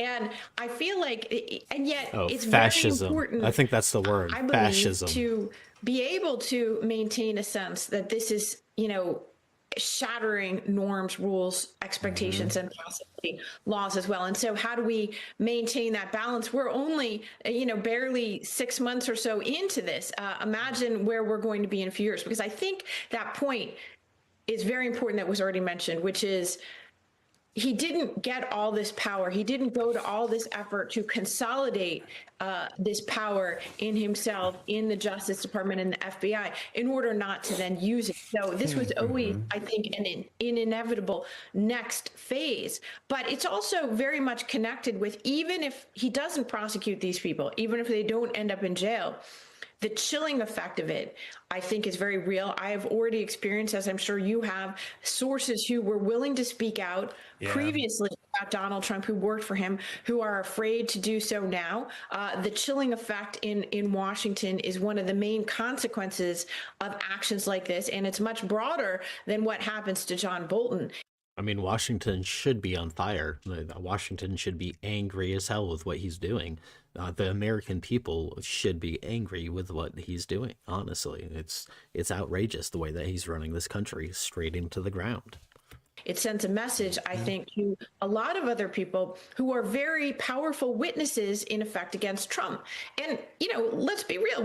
It's Saturday morning. It's like Richard Nixon's fever dream, this administration, doing all the things that previous presidents might have dreamed of doing, but didn't do because they felt constraints, either institutional or political or personal. And those are constraints that Trump does not feel. Yeah, or moral, a sense of shame. Michael, speaking of shattering norms, as John Bolton's home and office were being raided by the FBI, Kash Patel, the FBI director, Pam Bondi, the Attorney General of the United States, and Dan Bongino, who I guess is now back at work at the FBI, all tweeted things. No one is above the law. FBI agents on a mission. America's safety isn't negotiable. Justice will be pursued always. Public corruption will not be tolerated. Michael, correct me if I'm wrong, but these are the kinds of officials, one, who never comment about. I mean, don't get me started on Pam Bondi, all right? Like, the amount of lies that she tells the American people on a daily basis is so it's so frustrating on, like, I don't know, on like a common sense level, right? She just gets up on stage and then lies every day. That's her entire job, is to lie, right? She's not even good at it. She's not even good at it anymore. It's ridiculous. Any kind of investigation or action undertaken by their agencies, but also, I mean, in a normal world, they shouldn't be talking about these things for fear of tainting whatever investigation is happening. Well, it's not just a question of an intangible fear. It's a question of official Department of Justice policy. Right. As a general matter, as outlined in the Justice Manual promulgated by DOJ, the organization and its subsidiary organizations like the FBI are not supposed to comment on ongoing investigations until there is a formal charging document. What we are seeing is a real-time creation of a crisis of legitimacy for the FBI, created entirely by Kash Patel's need to put himself in front of everything, that is going to take decades to ameliorate once this era passes. You know, Christopher, I want to play some sound from Trump claiming to know nothing about the FBI raid on Bolton's home really quickly. No, I don't know about it. I saw it on television this morning. I'm not a fan of John Bolton. He's a real sort of a lowlife. He's I mean, Trump himself is actually a lowlife. Trump is a gangster, a fascist. Trump is loves control. Multiple things could be said about Trump. Pedophilia, whatever. Not a smart guy, but he could be a very unpatriotic guy. I mean, we're going to find out. The only thing Trump knows how to do is actually blab his mouth and, tell lies. He's very good at that. That's pretty much what Trump does. And his entire thing is talking out of his asshole, but his asshole is actually just his mouth. I know nothing about it. Do you expect the DOJ to brief you on this? Yeah, they'll brief me, probably today sometime. And the foreign minister... I tell Pam and I tell the group, I don't want to know, but just you have to do what you have to do. I don't want to know about it. It's not necessary. I could know about it. I could be the one starting it. I'm actually the chief law enforcement officer. I'm actually the chief law enforcement officer, he said. For who? What? This nation? Because I think we should elect someone else. I'd much rather have anybody else do this job, in complete honesty. Claims to know nothing about it. He had a lot to say there. He said that the DOJ would be briefing him probably sometime today, but I tell them not to. And then, there's all this stuff of where the smoke and mirrors. Yeah, it's the plausible deniability that he's trying to build around himself. It's so frustrating, I'll be honest with you.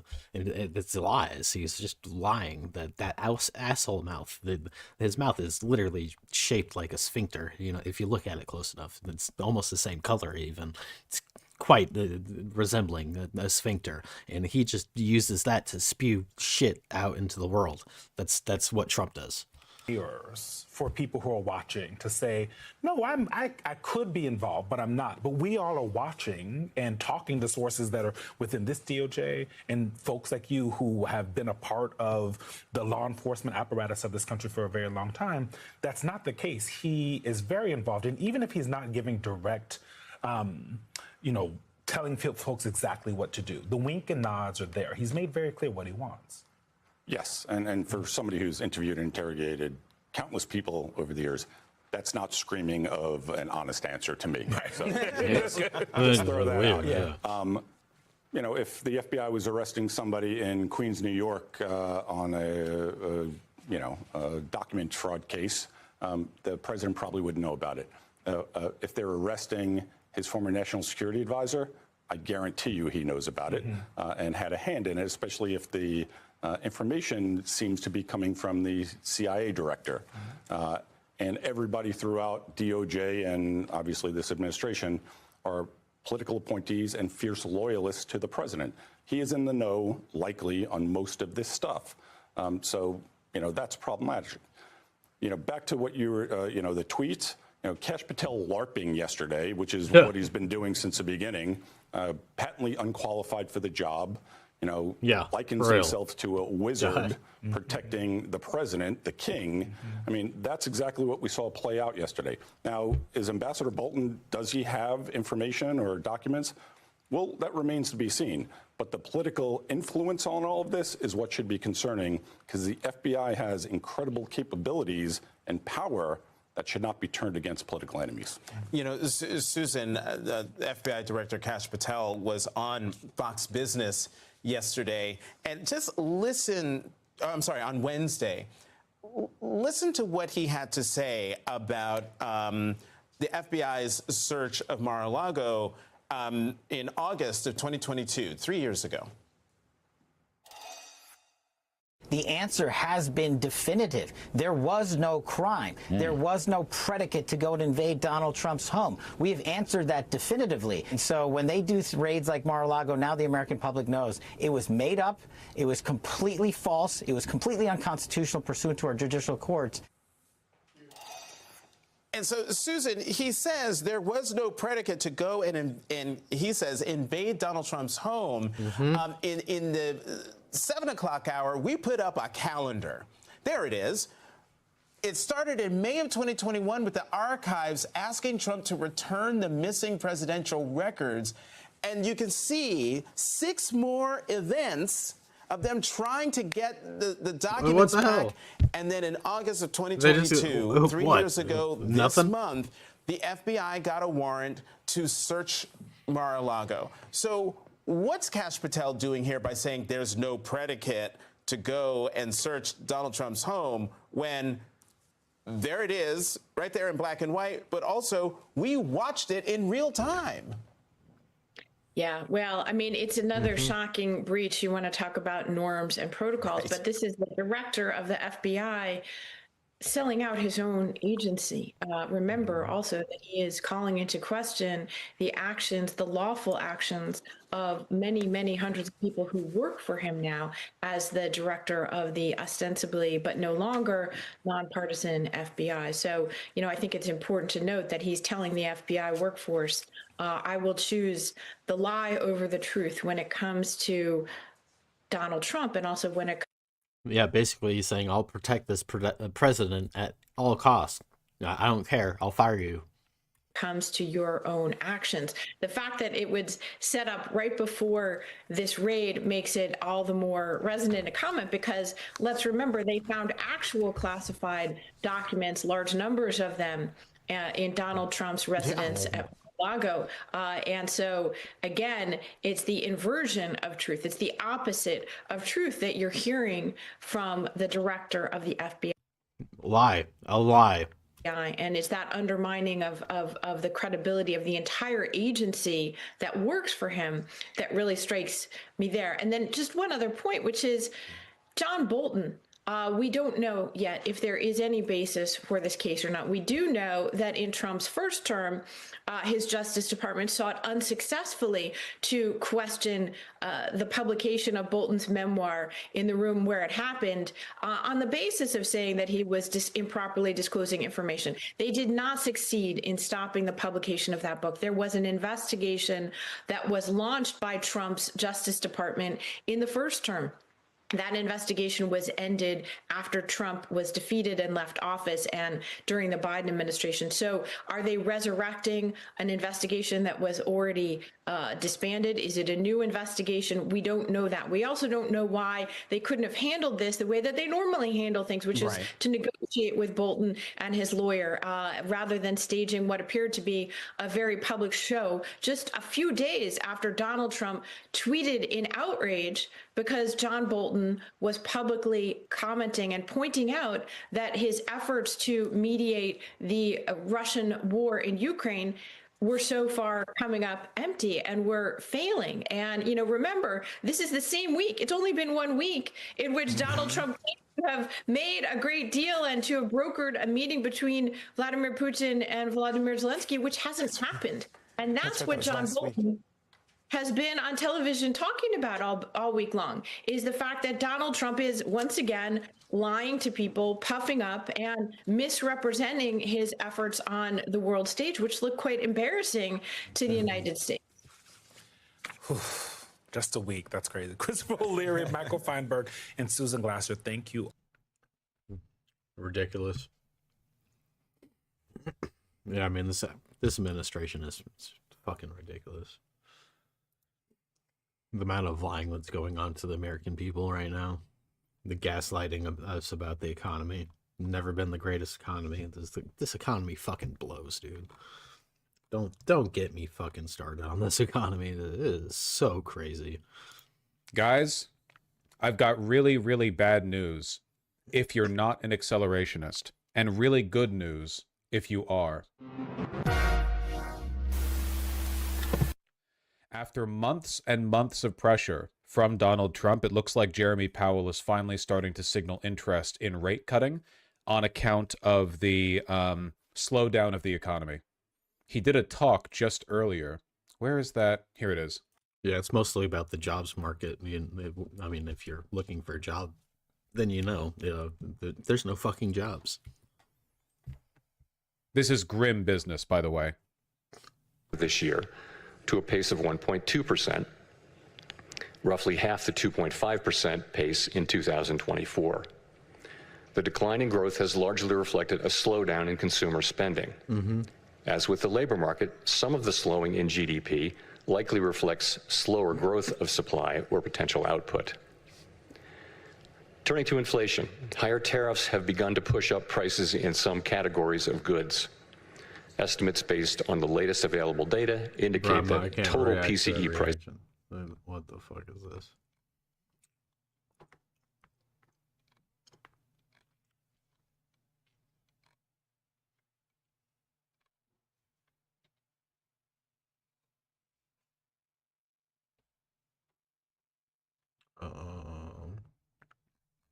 There we are. Yes. Yes, yes, yes.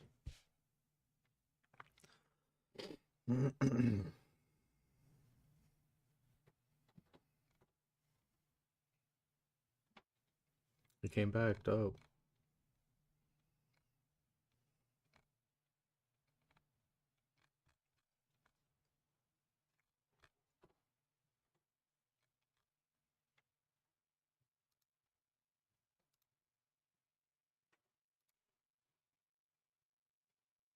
We'll find something here. Yeah, I mean, Gaza is more than definitely in a state of famine. It's pretty sad, man. I don't really want to get into that. Yeah.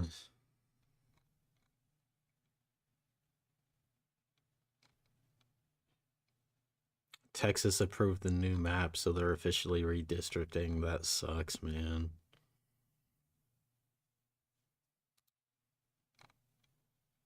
Are there any new stories?